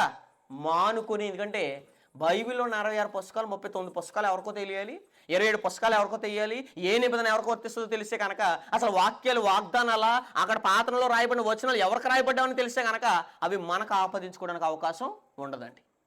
నీ చెడితనం ఏం చేసుకోవాలంట? మానుకొని మారు మనసు ఉంది ప్రభువుని వేడుకొను, ఒకవేళ నీ హృదయాలోచన ఏమవుతుంది? క్షమింపబడవచ్చును అని చెప్పేశాడు. నేను ఇన్ని సంవత్సరాలు నేను చాలామంది మా పాస్టర్ గారు ఏది చెప్తే డబ్బులు వేసి నేను వాక్యాలు కొనేసుకుని ఏరుకుని వాక్యాలు వేసుకుని ఇది నా కొరకు అనుకున్నాను, ఇది నేను తప్పు తెలుసుకున్నాను మారత కనుక దేవుడు ఏం చేస్తాడో ఖచ్చితంగా క్షమిస్తాడండి. ఎందుకోసం అంటే డబ్బులు ఇచ్చి దేవుని వరాన్ని కొనేసుకున్నవాడు ఆనాడు గారడి సీమోను. ఈనాడు చాలామంది గారడి సీమోన్లు వస్తారు. ఎక్కడంటే నూతన సంవత్సరాలు వచ్చేసి ఏం చేస్తారు? డబ్బులు వేసి ప్రామిస్ కార్డులు కొనేసుకుంటారు. అంటే గారడి సీమోన్కి ఇక్కడున్న నేటి క్రైస్తవులు అనబడే వారికి ఏం తేడా ఉందంటే ఇరువురికి ఏమీ తేడా లేదండి. ఇలాంటి పరిస్థితుల్లో వాళ్ళందరూ ఉన్నారు. కాబట్టి ఇంకొక ఆయన వచ్చాడేమోనంటే, నాకు ఏమొచ్చిందంటే ఇష్టానుసారంగా చాలామంది ఓవర్ స్పీడ్ డ్రైవింగ్ చేస్తారు. తెలుసా మీకు? హద్దు మీరిన డ్రైవింగు, హద్దు మీరిన అంటే ప్రమాదాలు అయ్యి డ్రైవింగ్ చేస్తారు చాలామంది. అంటే వాళ్ళు ఓవర్ స్పీడ్ వెళ్తారో, ఎవరినో గుద్దేస్తారో, ప్రమాదకరంగా డ్రైవింగ్ చేస్తుంటే అతను ఆదివారం వచ్చాడు, శుభ్రంగా డబ్బులు వేసాడు, అంటే నూతన సంవత్సరం వచ్చాడు, డబ్బులు వేసాడు, ఆయనకు వాగ్దానం వచ్చింది. ఏ వాగ్దానం వస్తుంది గెస్ చేయగలరా మీరు? ఓవర్ స్పీడ్ నడిపే వాళ్ళకి, ఇష్టానుసారంగా నడిపే వాళ్ళకి ఒక వాగ్దానం వచ్చింది. ఏంటిది అది? నీ రాకపోకలయందు యెహోవా నిన్ను. అలా వస్తుందా? నిజంగా ఏమనాలి? మనం ఒక మలుపులో వెళ్తేనే, ఓవర్ స్పీడ్ వెళ్తేనే అక్కడ రాస్తాడేమని డేంజర్ జోన్ పోన్ ఏరియా అని. అంటే అర్థం ఏంటి? ఇక్కడ మీరు స్లోగా వెళ్ళకపోతే ఏమవుతుంది? ప్రమాదం అవుతుంది. అంటే ఇక్కడ మన కుర్రోడు ఓవర్ స్పీడ్తో నడుపుతున్నందుకు, సైలెన్సర్ తీసేసి 31వ తారీఖున ఇష్టానుసారంగా నడిపి ఎవరో గుద్దుతున్నందుకు దేవుడు ఏమిచ్చాడంట నీ కుర్రోడికి వాగ్దానం? నీ రాకపోకలేంది యెహోవా నిన్ను కాపాడని వచ్చిందా? అది ఎవరి గురించి రాశాడు దేవుడు? ఐగుప్తు నుంచి కనానికి ప్రయాణం ఎవరైతే వెళ్తున్నారో ఇశ్రాయేలీలు, వాళ్ళ గురించి రాస్తుంటే వీళ్ళు ఏం చేసుకుంటారో ఆటోల మీదను, బండ్ల మీదను, ప్రతిదాని ప్రార్థన చేసుకుంటే దేవుడు కాపాడతాడు. కానీ ఇష్టానుసారంగా మనం డ్రైవింగ్ చేస్తే, ఇష్టానుసారంగా మనం ప్రయాణాలు చేస్తే దేవుడు నీ రాకపోకలేంది యెహోవా నిన్ను కాపాడని చెప్పింది ఎవరి గురించి అని అంటే కనుక చదివేద్దాం ఒకసారి మనం. అది కూడా అది ఎక్కడ రాయబడిందండి? కీర్తనల గ్రంథము 121వ అధ్యాయము 8వ వచనం చదువుదాం. కీర్తనల గ్రంథము 121వ అధ్యాయం 8వ వచనం. అసలు వాగ్దానంలో వాస్తవం ఎంత? మనం డబ్బులు వేసి ఏరుకుని వాగ్దానం రాసుకున్నామంటే అది ఎంతవరకు దేవునికి అంగీకారం అండి? కీర్తనల గ్రంథం 121వ అధ్యాయము 8వ వచనం చదువుదాం. ఇది మొదలుకొని నిరంతరము నీ రాకపోకలు యందు యెహోవా నిన్ను ఏం చేస్తారంట? అంటే లాస్ట్ లైన్ ఒకటి రాశారు ఎక్కడ? ప్రామిస్ కార్డులో. అంటే పైనుంచి ఎవరి గురించి చెప్తున్నాడో, ఎందు గురించి రాశాడో, ఎవరి కోసం రాశాడో ఇదంతా మాకేం అవసరం లేదు. మేము ఎలా నడిపినా, ఎలా డ్రైవింగ్ చేసినా, ఎలా ఎలా ఎలా బండి నడిపినా, ఎలా ట్రైన్ నడిపినా, ఎలా ఏ బస్సు నడిపినా సరే, ఎలా మేము నడిపేసిన దేవుడు మమ్మల్ని ఏం చేసేయాలి? దేవుడు మమ్మల్ని కాపాడేయాలి. ఎంతవరకు వాస్తవం ఇది? అంటే ఓవర్ స్పీడ్ వెళ్ళే కుర్రోడు కంటే వచ్చిందంటే వాగ్దానం ఏంటంటే నీ రాకపోకలేందు యెహోవా నిన్ను కాపాడినంట. ఇప్పుడు డ్రింక్ చేసి నడుపుతారు కుర్రోళ్ళు అందరూ 31st నైట్. డ్రింక్ చేసి నడిపిన వాళ్ళందరికీ ఏ అపాయం జరుగుతుందా? జరగదా? ఖచ్చితంగా జరుగుతుంది. ఎందుకోసం అంటే బండి వాళ్ళ కంట్రోల్లో ఉండదు. ఎందుకంటే మనిషే కంట్రోల్లో ఉండదు. ఎందుకే? మనిషి కంట్రోల్ ఉన్నప్పుడు యాక్సిడెంట్ ఎలా కంట్రోల్ ఉంటుందండి? కంట్రోల్ ఉన్నందుకు ఏదైనా యాక్సిడెంట్ జరుగుతుంటే అదేంటి దేవుడు వాగ్దానం రాశాడు కదా నా కుమారుడికి ఏమని? నీ రాకపోకలేంది యెహోవా కాపాడు అంటే ఆయన చెప్పింది అబద్ధమా? నిజంగా అది ఎవరి గురించి చెప్పలేదు? నీ గురించి చెప్పలేదు. పైన చదువుతా అర్థమైపోద్ది విషయం. 121వ అధ్యాయము 4వ వచనం చదువుదాం. 121వ అధ్యాయము 4వ వచనం చదువుదాం. ఎవరిని? నిన్న నన్న ఓవర్ స్పీడ్ వెళ్ళే ఉన్నా ఇశ్రాయేలులను కాపాడువాడు కొనుకడు ఏమోడంటండి. ఎందుకోసం అంటే ఇశ్రాయేలుకి దేవుడు ఏం చేస్తాడంటే కనాను వాగ్దానం ఇస్తున్నాడు కాబట్టి, పాలు తేలిన ప్రదేశాన్ని తీసుకెళ్తున్నాడు కాబట్టి, దాన్ని నడిపేసాడు మోసే నాయకునిగా పెట్టాడు కాబట్టి, మిమ్మల్ని ఎవరైనా ఇబ్బంది పెడతంటే మీరు వెళ్ళే ప్రయాణంలో, మనం వెళ్ళే వెహికల్స్ ప్రయాణంలో కాదు అక్కడ చెప్పేది, ఐగుప్తు నుంచి కనానికి వెళ్ళే ప్రయాణంలో ఎవరైనా మిమ్మల్ని ఆటంకపరిస్తే, అమాలేకులు ఆటంకపరిచారు ఎవరిని? ఇశ్రాయేలు. అమాలేకులు ఏం చేశాడు? భూమి మీద ఉండకుండా తుడిచేశాడు దేవుడు.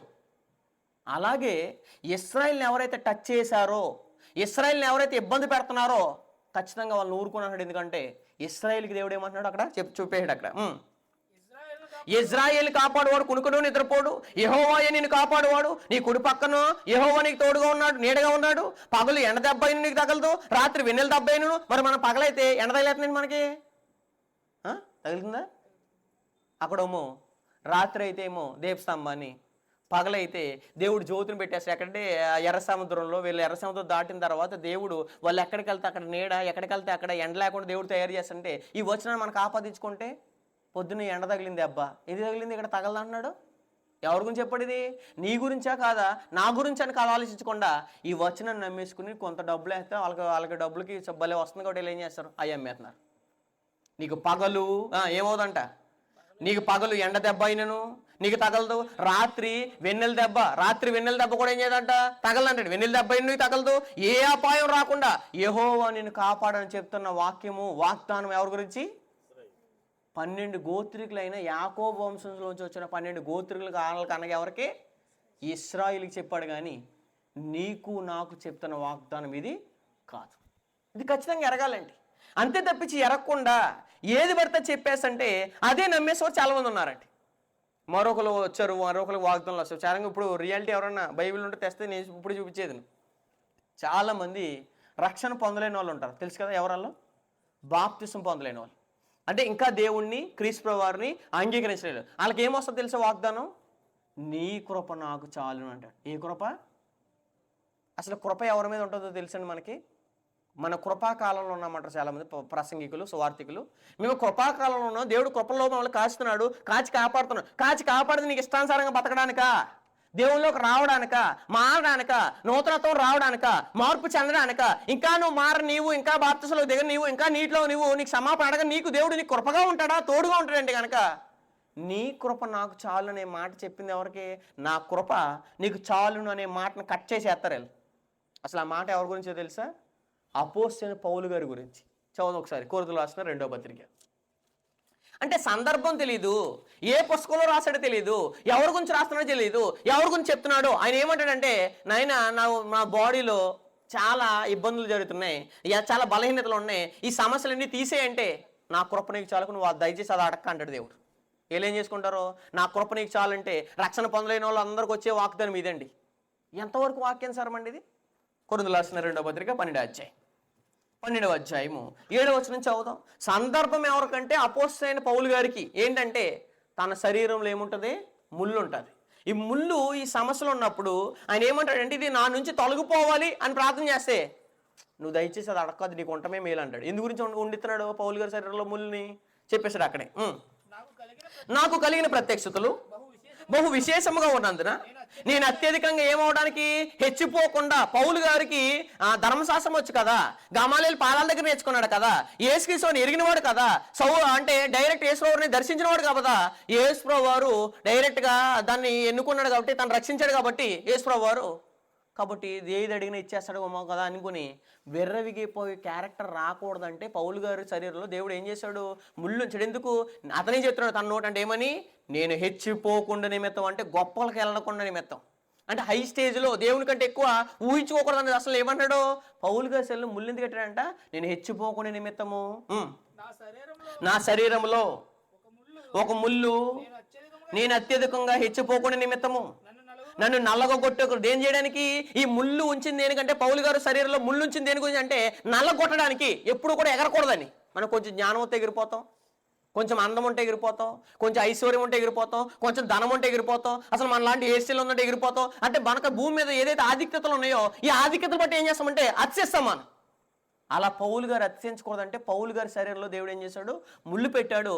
ఈ ముళ్ళు పెట్టినందుకు ఆయన ఏమంటే ప్రార్థన చేస్తున్నాడు, ఆయన ఇది తొలగిపోవాలని ప్రార్థన చేస్తే నా కృప నీకు చాలు, అది తీసేస్తాను అన్నది. అక్కడ ఏమని? నా కృప నీకు చాలు, నువ్వు ఇంకా దయచేసి అక్కడ దాని గురించి అడక్కంటున్నాడు దేవుడు. చూడండి అక్కడ ఏమన్నాడు చూడండి, అది అత్యధికంగా హెచ్చిపోకుండా నిమిత్తము నన్ను నలగొట్టుటకు సాతాను యొక్క దూతగా ఏం చేయబడును? ఉంచబడిను. అది నా యొద్ద నుండి తొలగిపోవాలని ఏం చేశాడంట? దాని విషయమే 3 సార్లు ప్రార్థన చేశాడు. ఎవరంటే పౌలు గారు. ఆయన నా దీంట్లో నా బాడీలోంచి తీసేయండి తొలగిపోవాలని 3 సార్లు ప్రార్థన చేస్తే, ఆయన నా కృప నీకు చాలు. అసలు రిప్లై ఏంటి? నేను తీసేస్తున్నాను, నువ్వు అంతా అడిగావు కాబట్టి, నువ్వు నా కోసం అంత పని చేస్తున్నావు కాబట్టి నేను తీసేస్తున్నాను అనలేదు దేవుడు. ఏమన్నాడు? నా కృప నీకు చాలంటే నువ్వు దయచేసి దాని గురించి ఏం చేయకూడదు, అడక్కు, నేనైతే నీకు తోడుగా ఉంటాను, నువ్వు దాని గురించి నువ్వేం చేయకంటే ప్రార్థన చేయకుండా రాస్తే ఈ వచనాన్ని మనకు ఆపాదించేసుకుంటారు చాలామంది. అక్కడ ఏమన్నాడు చూడండి, అది నా యొద్ద నుండి తొలగిపోవాలని దాని విషయమే 3 ప్రభుని వేడుకుంటుని, అందుకు నా కృప, దేవుడు అన్నాడు చూడండి, అందుకు నా కృప నీకు చాలును. బలహీనత ఎందే, నువ్వేం చేయాలి? బలహీనత ఉందని ఇబ్బంది పడుతున్నావా? బలహీనత ఎందే నా శక్తి పరిపూర్ణమగుచున్నదని ఆయన నాతో ఏం చెప్పును. అంటే ఆయన బలహీనతలు ఉండడమే పౌలు గారికి ఏంటి? సేఫ్. బలహీనత లేదనుకోండి, మనకు కూడా ఏదైనా రోగం లేదనుకోండి, అసలు మన భూమి మీద మాటను తెలుసా మీకు? షుగర్ వచ్చింది అనుకోండి, స్వీట్ దరిదాపుల్లోకి వెళ్ళాం. అదే షుగర్ లేకపోతే స్వీట్ దగ్గరగా ఉంటాం మనం. ఎందు గురించి? అల్సర్ ఉందనుకోండి, కారం దగ్గరికి వెళ్ళాం, మసాలా దగ్గరికి వెళ్ళాం. ఎందు గురించి? అది లేకపోతే మన భూమి మీద మాటను. కాబట్టి ఏం చేస్తాం? దేవుడు బలహీనతలు పెట్టాడంటే ఆ బలహీనతలు మనం ఏమవకూడదు, ఓవర్గా రియాక్ట్ అవ్వడం గురించి దేవుడు పెట్టినందుకు దాన్ని తీసేయమని పౌలు గారు ప్రార్థన చేస్తుంటే నా కృప నీకు చాలన్నాడు. కానీ రక్షణ లేనోడికి దేవుడు నా కృప నీకు చాలండు. అసలు రక్షణ లేనోడు కృపలో లేడు. ఎక్కడున్నాడు? ఉగ్రతలో ఉన్నాడు. రోమపత్రిక 2వ అధ్యాయం అంటే బాప్తిసం పొందిన వారందరూ ఉగ్రతలో ఉన్నారు, ఇది ఎరగని వారు మేము కృపలో ఉన్నామని దేవుడిని ఆ కృప నీకు చాలంటాడండి అండండి దేవుడు. రోమపత్రిక 2వ అధ్యాయం. అంటే వీళ్ళు ఏం చేస్తారంటే దేవుని వాక్యాన్ని ఎలా పడతాలో వాడేసుకుంటారు. చదువుదాం 4వ అధ్యాయం 2వ అధ్యాయం 4వ వచనం. లేదా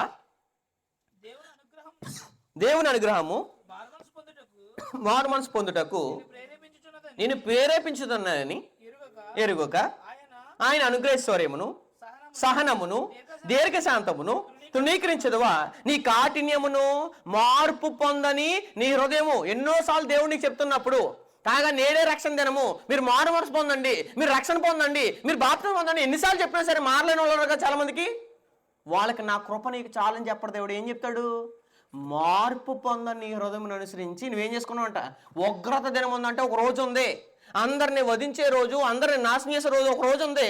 ఆ దినం వరకు ఈ అబ్బాయి ఈ అమ్మాయి ఏం చేసుకుంటున్నారు? రక్షణ పొందలేని వారు. ఉగ్రత దినమందు నీకు నీవే ఏం చేసుకుంటున్నావు? ఉగ్రతను సమకూర్చుకొనిచున్నావు అని చెప్పేశాడు. అంటే కృప ఎవరి మీద ఉంటుందంటే కనుక కృప రక్షించబడిన వారి మీద ఉంటుంది, కానీ రక్షింపబడలేని వారి మీద ఏముండదంటే కృప ఉండడానికి అవకాశం ఉండదండి. అందుకోసం అక్కడ అంటే చూడండి, వీళ్ళకి ఏం రావాలంటే కనుక సామెతల గ్రంథం 29వ అధ్యాయం. నా కృప నీకు చాలని రాకూడదు, కానీ ఏమి రావాలంటే వాగ్దానం వీళ్ళకి చెప్పేశాడు. చూడండి అదే బైబిల్లోంచి సామెతల గ్రంథము 29వ అధ్యాయము మొదటి వచనం చదువుదాం. చాలా మంది ఎప్పుడు యూత్ చెప్పిన మాట వినరండి, చెప్పిన మాట వినరు, చెప్పిన మాట లోబడరు, వాక్యం చదవమంటే ఉండరు, బటన్ పెట్టమంటే పెట్టరు, హెయిర్ స్టైల్ సరిగా వేసుకోమంటే వేసుకోరు, చిరుగుపని ప్యాంట్లు ఆపేమంటే ఆపరు, ఎలా పడతా ఉంటారు, డ్రింక్ చేస్తారు, సిగరెట్లు కాలుతారు, ఎలా పడుతూ ఉంటారు. వీళ్ళందరికీ దేవుడు ఏం చేస్తాడంటే ఆదివారం వచ్చేస్తే నూతన అవసరంలో నా కృప నేను నీకు చాలు అని చెప్తాడండి దేవుడు. ఏం చెప్తాడో చూడండి అక్కడ. ఎన్నిసార్లు గద్దించినాను, ఎన్నిసార్లు వాక్యం పడుతుందండి. మీరు నమ్మండి, యేసుని నమ్మండి, విశ్వసించండి, బాప్తిసం పొందనంటే లేదు మేము క్రీస్తు గురించి క్రిస్మస్ చేస్తామంటారు. యేసుక్రీస్తు వారి గురించి బతకలేని వాళ్ళందరూ క్రీస్తు పుట్టుక చేస్తారు తెలుసా మీకు. యేసుక్రీస్తు వారి గురించి జీవించలేని వాళ్ళందరూ డ్యాన్స్ చేస్తారు, నాటికలు వేస్తారు. ఇది గురించి అంటే అవి అయితే శుభ్రంగా నేర్చుకుంటూ వచ్చేది. మరి యేసుక్రీస్తు వారు బతకడం అంటే చాలా కష్టం, అబద్ధం ఆడమంటే చాలా కష్టం, మానేయాలంటే బూతులు ఆడకూడదు అంటే కష్టం, ఇష్టానుసారంగా ఉండాలంటే ఉండకూడదంటే కష్టం, మందు ఆడకూడదు కష్టం, సిగరెట్ కాల్చుకోవడం కష్టం, పాన్ పరాకి వేయకూడదు అంటే కష్టం. ఇవన్నీ కష్టమైన మేము చేయం, కానీ మాకు నచ్చినవి చేస్తాము. కానీ దేవుడు మమ్మల్ని ఏం చేయాలంటే చల్లగా ఆయన కృపలో మమ్మల్ని ఏం చేయాలి, కృప ఇవ్వాలి మాకు అనుకుంటారు. ఎంతవరకు వాస్తవం అండి ఇది? ఇక్కడ ఏం చేస్తున్నాడు చూడండి అక్కడ. ఎన్నిసార్లు చెప్పినా వినలేదా వాళ్ళు ఏమైపోతారంట, హఠాత్తుగా బ్యానర్ల మీదకి వెళ్ళిపోతున్నారు. ఇప్పుడు అదేంటి, నిన్నే మా మధ్య తిరిగేవాడి కుర్రోడు, నిన్నే ఉందండి ఆ అమ్మాయి, నిన్నే మాతో మాట్లాడిందండి, మా దగ్గర భోజనం చేసిందండి, ఈరోజు లేదండి అని ఎందుకంటున్నారంటే దేవుడు ఎన్నోసార్లు అవకాశం ఇస్తున్నా, ఎన్నోసార్లు తన సందేశం ద్వారా చెప్తున్నా మారలేని వ్యక్తికి దేవుడు ఇచ్చే శిక్ష ఏంటంటే కృప కాదు. దేవుడు ఏమిస్తాడో, ఎన్నిసార్లు గద్దించినను లోబడినవాడు ఏమవుతాడంట, లోబడినవాడు మరి తిరిగి లేకుండా ఏమవుతాడంట, తిరుగు లేకుండా హఠాత్తుగా ఏమవుతాడు, నాశనం అవుతాడు. ఇది రావాలి వాగ్దానం. నువ్వు ఇష్టానుసారంగా ఎంత చెప్తున్నా, అమ్మ నాన్న చెప్తున్నా, తల్లిదండ్రులు చెప్తున్నా, బంధువులు చెప్తున్నా, పాస్టర్ గారు చెప్తున్నా, సువార్తకు చెప్తున్నా, దేవుని దగ్గరికి రమ్మంటే ఎంత మొత్తుకున్నా రాలేనందుకు, రక్షణ పొందలేనందుకు. దేవుడు నీకు ఇవ్వాల్సిన వాగ్దానం కృప కాదు. దేవుడు నీకు ఇవ్వాల్సిన వాగ్దానం అంటే నువ్వు తిరుగు లేకుండా ఏమవుతావు, ఎన్నిసార్లు గద్దించినా లోబడకపోతే నాశనం అవుతావు అని చెప్పేశాడు. కాబట్టి ఏం చెప్తున్నారండి సమాజానికి వీళ్ళందరూ? లోకసువార్త 13వ అధ్యాయం, లోకసువార్త 13వ అధ్యాయము 3వ వచనం చదువుదాం. ఏది రావాల్సింది అసలు వాగ్దానం నేను చెప్పినవి రావాలి వీళ్ళకి, అవి వస్తాయంటే అవి ఏమీ రావాలికి. కృప చాలు, తోడేయుండును, యెహోవా నిన్ను స్వస్థపరుస్తాడు, యెహోవా నీకు ఆరోగ్యం ఇస్తాడు, అపాయము నీ గోడ కడతాడో, నీ గోడగా ఉంటాడో, నీ పక్కన ఉంటాడో, నీ వెనకాల ఉంటాడో, నువ్వు తప్పు చేస్తే నీ పక్కన ఉండడో మరి దేవుడు తెలీదు ఆయనకి. అంటే ఎలా మాట్లాడుతున్నారండి, ఎలాంటి వాక్యాలు నేర్చుకుంటున్నారండి వీళ్ళందరూ? లోకసువార్త 13వ అధ్యాయం 3వ వచనం, 13వ అధ్యాయం 3వ వచనంలో కారణం మీతో చెప్పుచున్నాను, మీరు మారు మనసు పొందని యెడల మీరు అలాగేమవుతారంట, మారు మనసు పొందకపోతే కృప కాదండి, మారు మనసు పొందకపోతే ఏంటి, నాశనం అని చెప్పాడు. నమ్మితే రక్ష, నమ్మకపోతే ఏమన్నాడు, శిక్ష. అదే కదా. మరియు మీరు సర్వలోకం వెళ్ళి సర్వసృష్టికి సువార్త ప్రకటించండి, నమ్మి బాప్తిసం పొందినవాడు రక్షింపబడును, నమ్మని వారికి ఏమవుతుంది, కృప ఉండదు, కానీ నమ్మని వారికి ఏమవుతుంది అంటే శిక్ష విధింపబడును అని చెప్పేశాడు. అంటే నాడు మారలేని వాళ్ళందరూ క్రీస్తు వారి గురించి ఏదో చేస్తాం, మేము ఏదో చేసాం సంబరం అంటే కనుక క్రీస్తు వారి గురించి బతకలేని నీవు క్రీస్తు వారి గురించి ఎన్ని చేస్తే ఉపయోగం ఉంది? ఏ ఉపయోగం ఉందండి? నో యూజ్ అండి కార్యక్రమాలండి. క్రీస్తు వారి గురించి మాదిరిగా బ్రతకాలి, ఆయనలా బ్రతకాలి, ఆయనలా మాట్లాడాలి, ఆయనలా బ్రతకడానికి మనం ప్రయత్నించాలి సాధ్యమైతే. అది మానేసి ఏం చేస్తారంటే క్రీస్తులా బ్రతకకుండా క్రీస్తు గురించి మేము ఏయో చేస్తామని చెప్తారు, ఎంతో ఖర్చు పెడతామంటారు. దానివల్ల ఏ ఉపయోగం ఉంటుందని మనకి? రక్షణ పొందలేని రావాల్సిన వాగ్దానం ఇదండి. మనకు ఒక వాగ్దానం ఉందండి బాప్తిసం పొందితే. ఏమని? అపోస్తుల గారు 2వ అధ్యాయం, అపోస్తుల కార్యములు 2వ అధ్యాయము 38వ వచనం నుంచి చదువుదాం. అపోస్తుల కార్యములు 2వ అధ్యాయము 38వ వచనం నుంచి చదువుదాం. 2వ అధ్యాయం 38వ వచనంలో దేవుడు ఒక సమాచారం తెలియజేశాడు. పేతురు, మీరు మారు మనసు పొంది పాప క్షమాపణ నిమిత్తము ప్రతివాడు యేసుక్రీస్తు నామమున అడగండి. చాలా మంది ఇప్పుడు క్రిస్మస్ లో ఎంజాయ్ చేసే వాళ్ళందరూ యూత్ ఉంటారు కదా, లేదా స్త్రీలు ఉంటారు కదా, ఎంతమంది దాంట్లో రక్షణ పొందారు, ఎంతమంది మారు మనసు పొందారు, ఎంతమంది యథార్థంగా బ్రతుకుతున్నారు, ఎంతమంది కరెక్ట్గా జీవిస్తున్నారు అని అడగండి. అక్కడ ఆ కార్యక్రమాలు చేసే వాళ్ళందరూ ఎవరంటే రక్షణ పొందలేని వాళ్ళు ఎక్కువే. ఆ రక్షణ పొందలేని వాళ్ళందరూ దేవుని కొరకు కార్యక్రమాలు చేస్తే ఎంత ఉపయోగం అండి అది? ఒకసారి ఆలోచించండి. నో యూజ్ అండి. నువ్వు యథార్థంగా నువ్వేమో లోకంలోకి వెళ్ళి మందు తాగుతున్నావు, లోకంలో సిగరెట్ కాస్తున్నావు, లోకల్ ఇష్టానుసారంగా బ్రతుకుతున్నావు, ఎలా పడతాను జీవిస్తున్నావు. ఇక్కడికి వచ్చి నేను ఏం చేస్తామంటే బైబిల్ తెరిచేసేసి అమ్మ వచ్చేయడమ్మా అబ్బాయి చాలా నీతిమంతుడు అని దేవుడు వెంటనే ఒప్పేసుకుంటాడా? ఎంత మోసపోతున్నామో, మనల్ని మనం మోసం చేసుకుంటున్నామో ఒకసారి దయచేసి మనం అందరం ఏం చేయాలి? ఆలోచించాలండి. అక్కడ ఏం చెప్తాడు? అయితే వారు ఈ మాట విని హృదయంలో నొచ్చుకుని, సహోదరులారా మేమేమి చేతమని పేతురును కడమ అపోస్తలుని అడగగా, పేతురు మీరు మారు మనసు పొంది పాప క్షమాపణ నిమిత్తము ప్రతివాడు యేసుక్రీస్తు నామమున ఏం పొందాలి? ఈ ఆజ్ఞ ఉన్నా సరే ఇంకా యూత్ మారట్లేదంటే, రక్షించబడట్లేదంటే వాక్యానికి ఎంత లోపడుతున్నారు ఎల్లో, వాక్యానికి ఎంత జీవిస్తున్నారు ఎల్లో. ఇది మానేసి మేము ఏయో చేస్తామని చెప్తుంటే ఏం ఉపయోగం అండి ఇది? నువ్వు బాప్తిసం పొంది నీకు ఒక అసలైన వాగ్దానం ఉంది ఒకటి. ఏంటి అక్కడ చెప్పేస్తున్నాడు? పేతురు మీరు మారు మనసు పొంది పాప క్షమాపణ నిమిత్తము ప్రతివాడు యేసుక్రీస్తు బాప్తిసం పొందుడి, అప్పుడు మీరు పరిశుద్ధాత్మను వరము. అంటే ఈ వాగ్దానం పొందుకోవడానికి ఇష్టపడరు కానీ, ఇలా మారడానికి ఇష్టపడరు కానీ, నేను మారిన తర్వాత చాలా చేంజ్ అవ్వాలి, నా గత జీవితానికి ఇప్పటికీ మారాలి. ఇప్పుడు చాలా మంది ఏమన్నారంటే నూతన సంవత్సరం అని చెప్పుకున్నారు కానీ నూతనం అంటే అర్థం ఏంటంటే న్యూ, కొత్తది. ఏం జరిగింది నీ జీవితంలో? 2024లో అలాగే బతుకావు. ఇప్పుడు 2024లో డేట్ మారింది, నెల మారింది, క్యాలెండర్ మారింది, కానీ నీ జీవితంలో ఏం మారిందని నూతనత్వం చెప్తున్నావు? న్యూ ఇయర్ శుభాకాంక్షలు చెప్తానండి చాలా మంది. ఏం మారిందని? నా బతుకులో ఏం మారకుండా నూతనత్వము న్యూ అని చెప్తున్నా ఏంటి? క్యాలెండర్ మారింది. 2020లో సోమవారం ఉందా? ఉంది. మంగళవారం ఉందా? ఉంది. జనవరి ఉందా? ఉంది. ఫిబ్రవరి ఉందా? 2024 ప్లేస్లో 4 అని అంకిపోయి ఏమొచ్చింది? 5 అని అంకి వచ్చింది, కానీ ఏమి చేంజ్ అవ్వాలి. సూర్యుడు ఎక్కడ ఉదయిస్తున్నాడో అక్కడే ఉదయిస్తున్నాడు, చంద్రుడు ఎక్కడ ఉన్నాడో అక్కడే ఉన్నాడు. ప్రకృతిలో మార్పు జరిగిందా? ఏం జరగలేదు. మరి న్యూ ఇయర్ అని చెప్తున్నావు నువ్వు. ఏం జరిగిందా న్యూ ఇయర్ అని చెప్తున్నావు? నీ బ్రతుకులో ఏమి మారకుండా న్యూ అని ఎలా చెప్తున్నావు నువ్వు? పాతవి ఏమీ గతించకుండా, ఇంకా రక్షణ పొందకుండా, ఇంకా మారకుండా, మారిన తర్వాత కూడా మళ్ళీ ఇష్టానుసారంగా బతుకుతూ న్యూ అని చెప్పుకుంటే ఎంత వాస్తవం అండి అది? ఇలాంటి వాళ్ళకి దేవుడు వాగ్దానాలు ఇస్తాడా? ఇలాంటి వాళ్ళకి డబ్బులు వేస్తుంటే వాక్యాలు ఇచ్చేస్తాడు దేవుడు అండి? ఎంతవరకు వాస్తవం ఒకసారి ఆలోచించండి దయచేసి. కింద మాట్లాడేస్తాను 38 వచనం ఏమని? 39 ఈ వాగ్దానం ఏ వాగ్దానం అంట? పరిశుద్ధాత్మ అనే వాగ్దానము అనే వరం అనే వాగ్దానం ఏం చేస్తాడంట? మీకును మీ పిల్లలకందరికీ. అంటే మీరు బాప్తిసం పొందారా? పరిశుద్ధాత్మ వరం మీకు వస్తుంది. మీకే కాకుండా మీ కుటుంబంలో ఎవరైనా బాప్తిసం పొందారా, రక్షించబడ్డారా, వాళ్ళకు కూడా వాగ్దానం ఉంది. ఏ వాగ్దానము? పరిశుద్ధాత్మ అనే వరం అనే వాగ్దానం. అందుకోసం మీకును మీ పిల్లలకును దూరస్తులందరికీ, అనగా ప్రభు అయిన దేవుడు తన యొద్దకు పిలిచిన వారందరికీ. ఎంతో మందిని పిలుస్తున్నా ఇంకా యవనస్తులు చాలా మంది మారట్లేదు, ఇంకా యూత్ మారట్లేదు, చాలా మంది పెద్దోళ్ళు మారట్లేదు. ఎంత వయసు వచ్చేసినా, 60-70 సంవత్సరాలు వచ్చేసినా, 50 సంవత్సరాలు వచ్చేసినా జీవితంలో మార్పు లేకుండా ఉంటూ ఏమన్నారంటే దేవుడు మాకు వాగ్దానంలో, అంటే సంవత్సరంలో ఒక రోజు వెళ్ళిపోతే వాగ్దానం ఇచ్చేస్తాడు దేవుడు. మీకును మీ పిల్లలకును దూరస్తులందరికీ, అనగా ఎవరికంటండి? తన యొద్దకు పిలిచి వారందరికీ. దేవుడు తన యొద్దకు పిలిచి వారందరికీ ఏం కలుగుతుంది? పిలిచిన వారందరికీ చెందిన వారితో చెప్పి ఇంకను అనేకమైన మాటలతో సాక్ష్యం ఇచ్చి మీరు మూర్ఖులకు ఈ తరం వరకు ఏమవ్వాలి? వేరే ఏం పొందాలంట? ప్రపంచంలో చాలా మంది మూర్ఖులు ఉన్నారు, ఇంకా రక్షణ పొందకుండా, వాక్యం అంటే ఎరగకుండా, వాక్యం హృదయంలోకి రాకుండా, వాక్యం సరిగా జీవించకుండా, వాక్యం అనే జీవితాన్ని అడుగుల్లో చూపించకుండా, ప్రవర్తనలో చూపించకుండా, ఏదో నామకార్థం ఒక ఆదివారం వెళ్ళి అటెండెన్స్ కోసం వెళ్ళి ఏదో డబ్బులు వేసి వచ్చేస్తుంటే దేవుడు మమ్మల్ని దీవిస్తాడు, ఆశీర్వదిస్తాడంటే ఇది ఎంత మోసం ఒకసారి దయచేసి ఆలోచించండి. దేవుడు మారు మనసు పొందితే వాగ్దానం ఇస్తానంటున్నాడు, రక్షణ పొందితే వాగ్దానం ఇస్తానంటున్నాడు, కానీ న్యూ ఇయర్కి వాగ్దానం ఇస్తానని చెప్తలేదండి దేవుడు. అందుకోసం అక్కడ అన్నాడు చూడండి, ఇంకనూ అనేక విధమైన మాటలతో సాక్ష్యం ఇచ్చి మీరు మూర్ఖులకు పుట్టినోట్లు ఏమన్నాడు? వంకరైన మనుషులు ఉన్నారు ఈనాడు. వాళ్ళు ఎంత చెప్పినా లోపడరు. ఇప్పుడు ఎంత మనం కంటపోతుందో మన స్వరాన్ని ఎంతమంది వినిపించినా ఇంకా సేమ్ అదే చేస్తారు. ఎందుకంటే వారి బుద్ధి, కుక్క బుద్ధి మొక్క దగ్గర తెలుస్తుందంట. వీళ్ళు ఎంత చెప్పినా వీళ్ళ యొక్క త్రోవలు అంటే కుక్క తోకను ఎంత సరి చేసినా అదేముంది మళ్ళీ వంకర అవుతుంది. కాబట్టి ఎంత సరి చెప్పినా ఇంకా వాగ్దానాల పేట వెళ్ళేవారు కూడా చాలామంది ఉంటారు.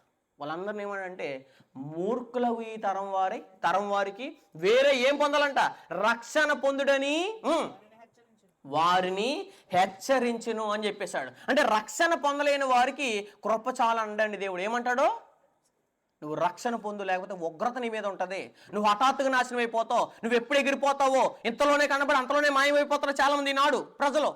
అలా నువ్వు జరగకూడదంటే నువ్వు రక్షణ పొందాలి, బాప్తిసం పొందాలి. బాప్తిసం పొందిన తర్వాత చాలా కరెక్ట్గా జీవించాలనే ఉద్దేశాన్ని చెప్పవలసిన వారు వాక్యాల పేరట, వాగ్దానాల పేరట డబ్బులు వసూలు చేస్తున్నారండి. ఇది ఎంతవరకు వాక్యానుసారం? దయచేసి ఖచ్చితంగా మనం అందరం ఏం చేయాలి, ఆలోచించాలండి, పరిశీలించాలండి. ఎఫెసీయులకు రాసిన పత్రిక 1వ అధ్యాయం 13వ వచనం. ఎఫెసీయులకు రాసిన పత్రిక 1వ అధ్యాయం 13వ వచనం చదువుదాం. 1వ అధ్యాయము 13వ వచనంలో, ఇది తెలియకుండా, ఇది వినకుండా ఏ పడితే వాక్యం వినేస్తున్నారో, ఎవరు పడతారో బోధకులు అన్నారు, ఏది పడితే సంఘం అన్నారు చాలా మంది. కానీ 13వ వచనం ఏం చెప్పాడు చూడండి, మీరును, ఎఫెసీయులకు రాసిన పత్రిక 1వ అధ్యాయం 13వ వచనం, మీరును సత్యవాక్యమును అనగా నీ రక్షణ సువార్తను విని క్రీస్తునందు విశ్వాసం ఉంచి వాగ్దానం చేయబడిన ఆత్మ చేత ఏం చేయబడతారంట, ముద్రింపబడుతుంది అని చెప్పేశాడు. దేని చేత? మీరు ఎప్పుడైతే సత్యవాక్యాన్ని విన్నారో, సత్యమైన వాక్యాన్ని విని ఎప్పుడైతే రక్షణ పొందారో, మీరు పరిశుద్ధాత్మ చేత ఏం చేయబడతారో, ముద్రించబడతారు. ఓకే, బాప్తిసం పొందేశారు. ఇప్పుడు బాప్తిసం పొందేసి తప్పు చేయొచ్చండి? మనం చేయకూడదు, అంతే కదా. రక్షణ పొందిన తర్వాత తప్పులు చేయవచ్చా? చేయకూడదు. ఇప్పుడు తప్పులు చేసేవారికి వాగ్దానం వస్తుంది. ఏంటో తెలుసా? చెప్పండి, ఎవరిని గెస్ చేయగలరా? బాప్తిసం పొంది కూడా ఇష్టానుసారంగా బ్రతుకుతున్న వారికి ఒక వాగ్దానం వస్తుంది. ఏమని చదువుదాం ఒకసారి. యెహోషువ గ్రంథం 3వ అధ్యాయం. ఇష్టానుసారంగా బాప్తిసం పొందిన తర్వాత కూడా ఇష్టానుసారంగా బతికితే వాగ్దానం ఎవడు దేవుడు ఏమిస్తాడో? యెహోషువ గ్రంథము 3వ అధ్యాయము 7వ వచనం చదువుదాం. యెహోషువ గ్రంథము 3వ అధ్యాయం 7వ వచనం. 3వ అధ్యాయం 7వ వచనంలో దేవుడు ఒక సమాచారం తెలియజేస్తున్నాడు. చదవండి. 3వ అధ్యాయం 7వ వచనం. అప్పుడు యెహోవా యెహోషువతో ఇట్లా, నేను మోషేకు తోడైనట్లు నేను నీకు తోడేనని ఇశ్రాయేలు అందరూ ఎరిగినట్లు నేడు వారు కన్నీదులట నిన్నేం చేస్తాను, గొప్ప చేయుదును. బాప్తిసం పొందిన తర్వాత కూడా ఎవరున్నారని మారిన వాళ్ళు అంటారు. ఇప్పుడు చాలామంది అంటారా? అలా అన్నారంటే కారణం ఏంటి అంటే, బాప్తిసం పొంది కరెక్ట్గా ఉండలేని వాళ్ళే, బాప్తిసం పొందలేని వాళ్ళు ఏం చెప్తారంటే కనుక, బాప్తిసం పొంది ఎవరు కరెక్ట్గా ఉన్నారని చెప్తున్నారు. మరి అలా బ్రతికిన వాళ్ళు దేవుడు గొప్ప చేస్తానని వాగ్దానం వస్తుందండి? అది రాదండి. ఏమొస్తుంది? బాప్తిసం, నువ్వు ఆల్రెడీ గతంలో తప్పులు చేసావు, ఇష్టానుసారంగా బ్రతుకో, ఇష్టానుసారంగా జీవించో, బాప్తిసం ముందు నీ పాత రోత జీవితాన్ని ఏం చేసావు, బాప్తిసంలో కప్పెట్టిన తర్వాత, బాప్తిసంలో సమాధి చేసిన తర్వాత, బాప్తిసం పొందిన తర్వాత కరెక్ట్గా బ్రతకపోతే, ఇంకా తప్పులు చేస్తున్న బ్రతుకుతున్న వారికి దేవుడు నేను గొప్ప చేస్తానని వాగ్దానం రాదు. ఏమొస్తుంది? అక్కడ ఏమన్నాడు చూడండి, నేను ఎవరిని, అది ఇశ్రాయేలుని, నేను వారి ఎదుట, వారి కన్నుల ఎదుట నిన్ను గొప్ప చెయ్య మొదలు. అంటే బాప్తిసం పొందిన తర్వాత కూడా సీక్రెట్గా, రహస్యంగా పాపాలు చేస్తున్న వారిని, వాక్యం విన్నా తప్పులు చేస్తున్న వారిని గొప్ప చేస్తాడండి దేవుడు. వాగ్దానం అది ఇస్తాడండి. ఆ దేవుడు ఏమిస్తాడు? మారు మనసు పొందకపోతే మంచం పట్టి చేతను అన్నాడు. బాప్తిసం పొందిన తర్వాత యథార్థంగా జీవించకపోయినా, వాక్యానుసారంగా జీవించకపోయినా, మంచం పట్టి చేతను దానికి వచ్చిన గతి నీకు వస్తుందని చెప్పాడు. చూడండి ఒకసారి కొత్త నిబంధనలో ప్రకటన గ్రంథం 2వ అధ్యాయం 21వ వచనం చదువుదాం. ప్రకటన గ్రంథము 2వ అధ్యాయం. బాప్తిసం పొందిన తర్వాత కూడా ఇంకా తప్పులు రిపీట్ చేస్తూ, ఇష్టానుసారంగా బతుకుతూ, ఇష్టానుసారంగా జీవితూ, మన పాత రోత జీవితం కంటిన్యూ అవుతున్న వారికి దేవుడిచ్చే వాగ్దానం నిన్ను గొప్ప చేస్తానని రాదు. ఏమొస్తుంది? తప్పులు చేస్తుంది గొప్ప చేస్తాడండి దేవుడు. తప్పులు చేస్తే ఖండించి, గద్దించి, బుద్ధి చెప్పేస్తాడు. అందుకోసం 27వ వచనం చూడండి, మారు మనసు పొందుటకు, అంటే మారు మనసు పొందిన తర్వాత కూడా మారు మనసు లేకుండా బ్రతికిన వారికి ఏం చెప్తున్నాడు? మారు మనసు పొందుటకు నేను దానికి ఏం చేశాను? సమయం ఇచ్చితిని, టైం ఇచ్చాను.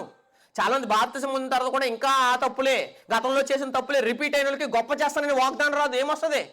మారు మనసు పొందితేనే కానీ, పొందుటకు నేను దానికి సమయం ఇచ్చితను కానీ, అది తన జారత్వమును విడిచిపెట్టి మారు మనసు నల్లదు. ఇప్పుడు లవ్ పేరట, ప్రేమల పేరట శరీరాన్ని, ఒక్కో శరీరంతో ఏం చేసుకున్నారు? పంచుకునే వాళ్ళు. పెళ్లి కాకముందే వేరే దేహాన్ని, మన దేహాన్ని వేరే దేహంతో కూడా ఏం చేస్తున్నారు?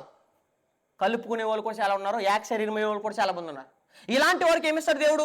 గొప్ప చేస్తాడని వాగ్దానం ఇస్తాడండి. జాగ్రత్తం చేసే వాళ్ళకి ఆ వాగ్దానం ఇవ్వడండి దేవుడు. ఏం చేస్తాడు? జాగ్రత్తం చేసే వాళ్ళకి, పెళ్లి కాకుండా తప్పు చేసే వాళ్ళకి దేవుడు ఇలాంటి వాగ్దానాలు ఇస్తాడా? చూడండి, నిజంగా మీరు న్యూ ఇయర్ రోజు పగలు 12, ఇంచుమించు 11 లేదా 2 ప్రాంతంలో చూడండి, మొత్తం అందరూ స్టేటస్లు పెడతారు. అంటే ఎలా పడితే అలా జీవించినా, ఎలా పడితే వాళ్ళు ఉన్నా, ఎలా పడితే దేవుడికి నచ్చినట్టు బ్రతకపోయినా ఇదిగో దేవుడు మాకిచ్చిన నూతన సంవత్సరం వాగ్దానం అంట. ఏమని అంటే జాగ్రత్తం చేసినందుకు, బాప్తిజం పొంది కూడా తప్పులు చేస్తున్నందుకు నీకు వాగ్దానాలు ఇస్తాడు దేవుడు. చూడండి కిందకి ఏం చెప్పాడు, మారు మనసు పొందుటకు నేను దానికి ఏం చేశాను, సమయం ఇచ్చితను కానీ అదేమవలేదంట, మారు మనసు పొందనలేదు. ఇదిగో నేను దాన్ని మంచం పట్టించి, బాప్తిజం పొందిన తర్వాత కూడా తప్పు చేస్తే దేవుడు ఏమన్నాడు, మంచం పట్టించేతను అన్నాడు. మంచం పట్టించి ఏం చేదును, దానితో కూడా వ్యభిచరించేవారు దాని క్రియల విషయమై మారు మనసు పొందితేనే కానీ, ఏం పొందితే కానీ, బాప్తిజం పొందిన తర్వాత ఇంకా తప్పులు చేసినా, వ్యభిచారం చేసినా, జాగ్రత్తం చేసినా, ఇష్టానుసారంగా బతికినా వారి గతి ఒకనొక రోజుకి ఏమైపోతుందని మంచం పట్టి చేశారు. ఆ మంచం పట్టించి నెక్స్ట్ ఏం చెప్తున్నాడు, దానితో కూడా వ్యభిచరించేవారు దాని క్రియల విషయమై మారు మనసు పొందితేనే కానీ. అంటే బాప్తిజం పొందిన తర్వాత కూడా మారు మనసు ఉండాలంటే ఖచ్చితంగా ప్రతిరోజు జరగాలి. మనకి ప్రతిరోజు వాక్యం హెచ్చరిస్తున్నప్పుడు, ప్రతి ఆదివారం వాక్యం మనం తగులుతున్నప్పుడు, మనం గద్దిస్తున్నప్పుడు, వాక్యం మనం హెచ్చరిస్తున్నప్పుడు ఏం చేయాలంటే మన లోపాలన్నీ మారాలండి. అందుకోసం మనం అక్కడ చూడండి, దాన్ని క్రియల విషయమై మారు మనసుతో పొందితేనే కానీ వాడిని ఏం చేస్తారంట, బహుశ్రమల పాలు చేతును. ఇది రావాలి లాస్ట్ తీసుకొచ్చు కదా మీరు, దేవుడు నన్ను బహుశ్రమల పాలు చేతును. వస్తుందా వాగ్దానం? రాదు. ఎందుకు రాదంటే ఇలా జీవించిన వాళ్ళందరూ జీవితాలు బయటపడిపోతే కదా వాక్యం వేయరండి చాలా మంది. ఎందుకు మాట్లాడేసేమని, దాని పిల్లలను నిశ్చయంగా ఏం చేదును, చంపేదును. అందువలన అంతరేంద్రియములను హృదయములను పరీక్షించేవాడు నేనే అని సంఘములను ఏం చేసుకోవాలి, తెలుసుకోవాలి. మన ఆంతర్యం ఏంటో తెలుసు, మన హృదయం ఏంటో తెలుసు, మన అంతరేంద్రులన్నీ యేసుప్రభువుకు తెలుసు. కాబట్టి యేసుప్రభువు వారు తన సంఘంలోకి వచ్చిన తర్వాత నీ జీవితం ఏంటో, బాప్తిజం పొందుతుంది, నీ జీవితం ఏంటో అన్నీ తెలుసుండి ఏమంటే ఇష్టానుసారంగా బాప్తిజం పొందిన తర్వాత కూడా ఎలా పడతాలో బ్రతికితే దేవుడు నిన్ను గొప్ప చేస్తాడని వాగ్దానం రాదండి. మారు మనసు పొందావా, టైం ఇచ్చా నీకు మారమని. బాప్తిజం పొందిన తర్వాత కూడా ఇంకా తప్పులు రిపీట్ చేస్తూ పాత బలహీనతల్ని ఇంకా రిపీట్ చేసి వెళ్తే కనుక నేను మంచం పట్టించేదని చెప్పేశాడు. ఆ పరిస్థితి రాకూడదంటే వాగ్దానాల వాక్యాల, ఎవరికి ఇచ్చాడు, ఏ కాలంలో ఇచ్చాడు, ఎందుకు ఇచ్చాడు అని ఎరగకుండా వాక్యాన్ని వాగ్దానాల పేరట అమ్ముకుంటే కనుక మనం ఖచ్చితంగా మోసపోతామండి. దేవుడు మనకు కూడా క్రొత్తలో 2 వాగ్దానాలు ఇచ్చాడు. ఒకటే వాగ్దానం ఉంది మనకి. అది ఎక్కడిచ్చాడంటే వాగ్దానం పొందుకోవాలన్నా మీరు ఒక చోట ఉండాలి. ఎక్కడది? కొరింథీయులకు రాసిన 2వ పత్రిక, కొరింథీయులకు రాసిన 2వ పత్రిక 1వ అధ్యాయం 20వ వచనం చదువుదాం. కొరింథీయులకు రాసిన 2వ పత్రిక 1వ అధ్యాయం 20వ వచనం చదువుదాం. అసలు వాగ్దానం మనం పొందుకోవాలంటే, దేవుడు మనకు వాగ్దానం అవ్వాలంటే మనం ఎక్కడ ఉండాలంటే చెప్పేశాడు అక్కడ అడ్రస్. కొరింథీయులకు రాసిన 2వ పత్రిక 1వ అధ్యాయం 20వ వచనం చదువుదాం. దేవుని వాగ్దానములు ఎన్ని అయినను అన్నీ ఎక్కడ ఉన్నాయంటండి, ఎక్కడ పడితే అక్కడ లేవు. ఏ సంఘాలు పడితే సంఘాలు ఎక్కడ ఉన్నాయి, అన్నీ క్రీస్తునందు. క్రీస్తునందు అంటే సంఘాన్ని కట్టింది ఎవరో, తన స్వరక్తం ఇచ్చి క్రీస్తు ప్రభువారు. ప్రాణం పెట్టింది ఎవరో, క్రీస్తు ప్రభువారు. దానికి పునాది ఎవరో, క్రీస్తు ప్రభువారు. రాయి ఎవరో, క్రీస్తు ప్రభువారు. బండ ఎవరో, క్రీస్తు ప్రభువారు. మరి ఆయన కట్టిన సంఘంలో లేకపోతే వాగ్దానాల పొందుకోవడానికి కూడా ఏం లేదు, అర్హత లేదు, అవకాశం లేదు. వాగ్దానాలు ఎన్ని ఉన్నను అన్నీ ఎక్కడ ఉన్నాయంటండి, అన్నీ క్రీస్తునందు అవునన్నట్టుగానే ఉన్నవి గనుక మన ద్వారా దేవునికి మహిమ కలుగుటకే అవి ఆయన వల్ల ఏమై నిశ్చయములవి ఉన్నవి అని చెప్పేశాడు. అంటే వాగ్దానం పొందుకోవాలన్నా క్రీస్తునందు ఉండాలి, క్రీస్తు రక్తంలో కడగబడి ఆయన కట్టిన సంఘంలో లేకపోతే కనుక క్రొత్త నియమంలో ఉన్న మనం వాగ్దానం పొందుకోవడానికి కూడా ఏముండదు, ఖచ్చితంగా అవకాశం ఉందండి. కాబట్టి వాగ్దానం ఒకటే ఇచ్చాడు దేవుడు. ఏ వాగ్దానము? గొప్ప చేస్తాను, ఆశీర్వదిస్తాను, నీకు భౌతికమైనవి ఇస్తాను, నేను కాపాడుతాను, తెగిలిస్తానని పాతనలో చెప్పి మనం వాడుకుంటే మోసపోతాం. మనకిచ్చిన ఒకటే ఒక వాగ్దానం ఏంటిది క్రొత్త నియమంలో? దాని పేర్లు ఎన్నో ఉన్నాయి. హెబ్రీ పత్రిక 10వ అధ్యాయం 36వ వచనం. హెబ్రీ పత్రిక 10వ అధ్యాయం. ఎందుకంటే దేవుని చిత్తం నెరవేర్చడానికి ఓపిక కావాలి మనకండి. అదే చెప్పేసి 36వ వచనంలో మీరు దేవుని చిత్తమును, హెబ్రీ పత్రిక 10వ అధ్యాయం 36వ వచనం, మీరు దేవుని చిత్తమును నెరవేర్చిన వారై వాగ్దానం పొందిన నిమిత్తం. ఏంటంట? క్రొత్త నియమంలో దేవుడు మనకు వాగ్దానం ఇచ్చాడు. అది క్రీస్తునందు ఉంటే ఆ క్రీస్తునందు ఉన్న మనకి ఏముండాలంటే అది పొందే వరకు ఓర్పు ఉండాలి. ఎందుకంటే దానికి వాగ్దానం ఇచ్చాడంటే టైం ఉంటుంది. అబ్రాహాం ఎంత వెయిట్ చేశాడు? క్రీస్తు వచ్చే వరకు ఆయన చెప్పబడిన వాగ్దానం ఏం చేయలేదు, నెరవేర్చబడలేదు. అలాగే మనం పరలోకం వెళ్ళే వరకు, దేవుని దగ్గరికి వెళ్ళే వరకు నెరవేరబడాలంటే ఈ లోపు ఎన్ని సమస్యలు వచ్చినా, ఎన్ని ఇబ్బందులు వచ్చినా, ఎన్ని అవమానాలు వచ్చినా, ప్రకృతి సంబంధమైన మనుషులే మనం వ్యతిరేకించిన దేవుని కోసం ఏం చేయాలంటే ఓర్పు కలిగి ఉండాలి. అదే చెప్పేశాడు. మీరు దేవుని చిత్తమును నెరవేర్చిన వారే వాగ్దానం పొందిన నిమిత్తము. ఏంటంటండి? వాగ్దానం పొందిన నిమిత్తము మీకేమై ఉంది, ఓరిమి అవసరమై ఉన్నది అని చెప్పేశాడు. దేవుడిచ్చిన వాగ్దానము, దేవుడు మన కొరకు రాసిన వాగ్దానం పొందుకోవాలంటే మనకు ఓపిక ఖచ్చితంగా కావాలి. ఏంటిది ఆ వాగ్దానం అంటే? ఒకే ఒక వాగ్దానం ఇచ్చాడు క్రొత్తలో. ఏంటిది ఆ వాగ్దానం అంటే? యోహాను రాసిన మొదటి పత్రిక 2వ అధ్యాయము 25వ వచనం చదువుదాం. యోహాను రాసిన మొదటి పత్రిక 2వ అధ్యాయము 25 వచనం నుంచి చదువుదాం. నిత్య జీవము ఏంటంటే వాగ్దానము, గొప్ప చేస్తాను, అపాయాలు ఉంటాను, మనకు రాయలేని వచనాలు కూడా మనం పెట్టేసుకుని రాసిన వచనం ప్రకారంగా బ్రతకట్లేదండి. మనకు దేవుడు ఒక వాగ్దానం ఇచ్చాడు. ఏంటిదంటే అది నిత్య జీవం అనుగ్రహించినది ఆయనే మనకేం చేశాడంట, చేసిన వాగ్దానం అని చెప్పేశాడు. అదే అన్నట్టు అక్కడ నిత్య జీవం అనుగ్రహించినది ఆయన తానే మనకు చేసిన వాగ్దానము. క్రొత్త నిబంధనలో క్రైస్తవులకు చేసిన వాగ్దానం ఏంటంటే నిత్య జీవాన్ని ఇస్తా అన్నాడు. ఆయన అబద్ధం అనట్లేదు, ఇస్తానంటే కంపల్సరీ. మరి దాన్ని పొందుకునే వాళ్ళు ఎంతమంది, వెళ్ళే వాళ్ళు ఎంతమంది, దాని ప్రకారంగా జీవించే వాళ్ళు ఎంతమంది, దాని ప్రకారంగా జీవించడానికి ఎంతమంది ప్రయత్నిస్తున్నారో. ఆదివారం వెళ్ళేది మనం ఏదో నామకార్థం వెళ్ళడం గురించి కాదండి, మన బ్రతుకులు మార్చుకోవడానికి, మన జీవితం చేంజ్ అవ్వడానికి. గతానికి ఇప్పటికి చాలా చేంజ్ అవ్వరు లేకుండా కన్ను మూస కనుక పరలోకం లేకపోతే కనుక దేవుడైతే అబద్ధపడ్డండి. ఆయన కంపల్సరీ అంటే కనుక ఏం చేస్తాడు, ఇస్తాడు. వాగ్దానం చేసిన వాడు ఎలాంటి వాడు, ఫస్ట్ వచనంలో చదవం మనం. వాగ్దానం చేసిన వాడు ఎవరో, నమ్మదగిన వాడు. ఆయన నమ్మదగిన వాడే, కంపల్సరీ ఇస్తాడు. కానీ దాన్ని పొందుకునేలా మనం బ్రతుకుతున్నామా, పొందుకునేలా మనం జీవిస్తున్నామా, దాన్ని పొందుకునేలా మన బ్రతికి వెళ్తుందా, రక్షణ పొందామా, రక్షణలోకి వచ్చిన తర్వాత ఎలా బ్రతుకుతున్నామో, ఎలా జీవిస్తున్నామో, అసలు నిత్య జీవానికి వెళ్ళేలాగా, పరలోకానికి వెళ్ళేలాగా, జీవకిరీటి వెళ్ళా అన్ని భౌతికమైన కోరుకుంటాం. కానీ మనం దేవుడిచ్చే ఉన్నతమైన మహాలోకం వెళ్ళాలంటే, క్రీస్తు వారిలా దేవుని చిత్తం నెరవేర్చకపోతే, దేవుని చిత్తానుసారంగా బ్రతకపోతే, ఆయనకి నచ్చినట్టు మానేసి నచ్చనట్టు చేసి బ్రతికితే కనుక నిత్య జీవానికి వెళ్ళడానికి అవకాశం ఉంటుంది. దేవుడు తన డాక్యుమెంటరీలో 66 పుస్తకాల్లో తన చిత్తం ఏంటో చెప్పేసినప్పుడు తన చిత్తంలో కొన్ని ఏరుకుని మీకు నచ్చినాయి అనుకున్నారా? చాలా తప్పండి. అంటే సంవత్సరానికి ఒక వాక్యం అయితే కనుక మళ్ళీ మిగిలిన 66 పుస్తకాలు మిగిలిన వాక్యాలన్నీ ఎవరికి ఎప్పుడైనా ఆలోచించారా? ఇదిగో నాకు ఈ వాగ్దానం దేవుడు ఇచ్చాడంటే కనుక మరి 66 పుస్తకాల్లో మిగిలిన మాటలన్నీ ఎవరికే? మిగిలిన మాటలన్నీ మనకు కాదా? పాతన మనకు బుద్ధి చెప్పట్లేదా? క్రొత్తలో మనకు బోధ చేయట్లేదా? అంటే మిగిలిన పుస్తకాలన్నీ మిగిలిన వచనాలని పక్కన పడేస్తారు. ఇంక మీరు సంవత్సరం అంతా ఒకటే వాగ్దానమా? మనసులోనైనా ఇది ఇచ్చారు, ఎప్పుడు చేస్తారంటే నీకు నేను ఇవ్వను, నీకు ఎందుకు చేస్తారండి దేవుడు? కాబట్టి మనకిచ్చింది ఏంటంటే నిత్య జీవం. అయితే నిత్య జీవానికి వెళ్ళేలాగా, నిత్య జీవానికి నిజంగా నేను కన్ను మోస్తే పరలోకానికి వెళ్తాను అనే దృఢమైన విశ్వాసము, దృఢమైన నమ్మకము, దృఢమైన సంకల్పం నీకు ఉంటే గనక దేవుడిచ్చిన వాగ్దానం పరలోకం గురించి వెయిట్ చేస్తూ బ్రతుకుతాం. కానీ భౌతికమైన వాటి గురించి ఏరుకుని డబ్బులు వేసుకుని ఏరుకున్నావా, ఈ గారడి సీమోన్లాగా ఏమైపోతావు అంటే నీ హృదయం మార్పు పొందకపోతే నాశనం అయిపోతావు అన్నాడు ఎవరు అపోస్తలులు. కాబట్టి అలా చేసుకుంటారా? లేదంటే దేవుడు మనకు చేసిన వాగ్దానం అది పొందుకోవడానికి అబ్రహాం ఎంతైతే కష్టపడ్డాడో, క్రొత్తలో మనం కూడా క్రీస్తు వారు మనకి ఇచ్చిన వాగ్దానం మనం పొందుకోవాలంటే నిత్య జీవానికి వెళ్ళేలా బ్రతకాలి. అలా వెళ్ళేలా బ్రతికిలా మనం చేద్దాము, మనం బ్రతుకుతాము, దాన్ని ప్రయత్నించేలా మన బ్రతుకులు ఉంటే కనుక కంపల్సరీ కన్ను మూసిన తర్వాత దేవుడు నాకు ఇచ్చిన వాగ్దానాలు ఉండాలని ఆనందపడతామండి, మోసపోకుండా ఉంటాం. కాబట్టి అలా ఉండాలంటే ఏరుకోకుండా వాక్యాలు, నచ్చినవి రాసుకోకండి, డబ్బులు వేసి కొనుక్కోకండి. ఎందుకంటే డబ్బులు వేసి కొనుక్కునే కాదు, నీ ప్రతిరోజు నీ దగ్గరే ఉంటుంది కదా బైబిల్. మళ్ళీ దీంట్లో ఒక రోజు ఒక ఎడిటింగ్ చేసి ఒక కార్డు మీద వేస్తేనే అది నీకు అనుకున్నామంటే అది ఎంత మోసం జరుగుతుంది ఒకసారి ఖచ్చితంగా ఆలోచించాలి. వాగ్దానాల పేరట వ్యాపారమే జరుగుతుంది కానీ వాగ్దానాల పేరట ఏం జరగట్లేదు, వాక్యం వెళ్ళట్లేదు. వాగ్దానమా తెలియమైన అయోమయ పరిస్థితుల్లో అందరికి ఒకే కార్డులు పంపిస్తారు. మళ్ళీ తెలుసలేదు, ఇక్కడికి వచ్చిన కొన్ని కార్డులే మరో చర్చికి వెళ్తాయి, మరో చర్చికి వెళ్ళిన కార్డులే ఇక్కడికి వెళ్తాయి, ఇక్కడికి వెళ్తాయి. ఎందుకంటే అక్కడ ఇక్కడ ఒకటే రొటేట్ అవుతాయి. అన్ని ఈ వాక్యాలు తప్పించి నేను ఈరోజు చూపించిన వాక్యాలు ఎక్కడ ఉండవు. ఎందుకు? ఒకటే చోట ప్రింట్ అవుద్ది. ప్రింట్ అయిన అన్ని చోట్లకి వెళ్తాయి. వాళ్ళు ₹2 కొనుక్కుంటే వీళ్ళు ₹10 కొనుక్కుంటారు, ₹100 కొంటారు. దాని ద్వారా ఎంత వస్తుంది? 100 వేస్తే అన్ని 100 వస్తాయి. అన్ని 100 వచ్చి అక్కడికి వెళ్ళకుండా కోల్పోతారు. కాబట్టి అలా ఉండకూడదంటే నిత్య జీవానికి వెళ్ళేలా బ్రతుకుతాం, మనకి చేసిన వాగ్దానం కొరకు మనం జీవిద్దాం. అలా బ్రతికి కన్ను మూసి మన పరలోకం వెళ్దాన్ని మేము హెచ్చరిస్తున్నాను. ఈ వాక్యాన్ని ముగిస్తున్నాను.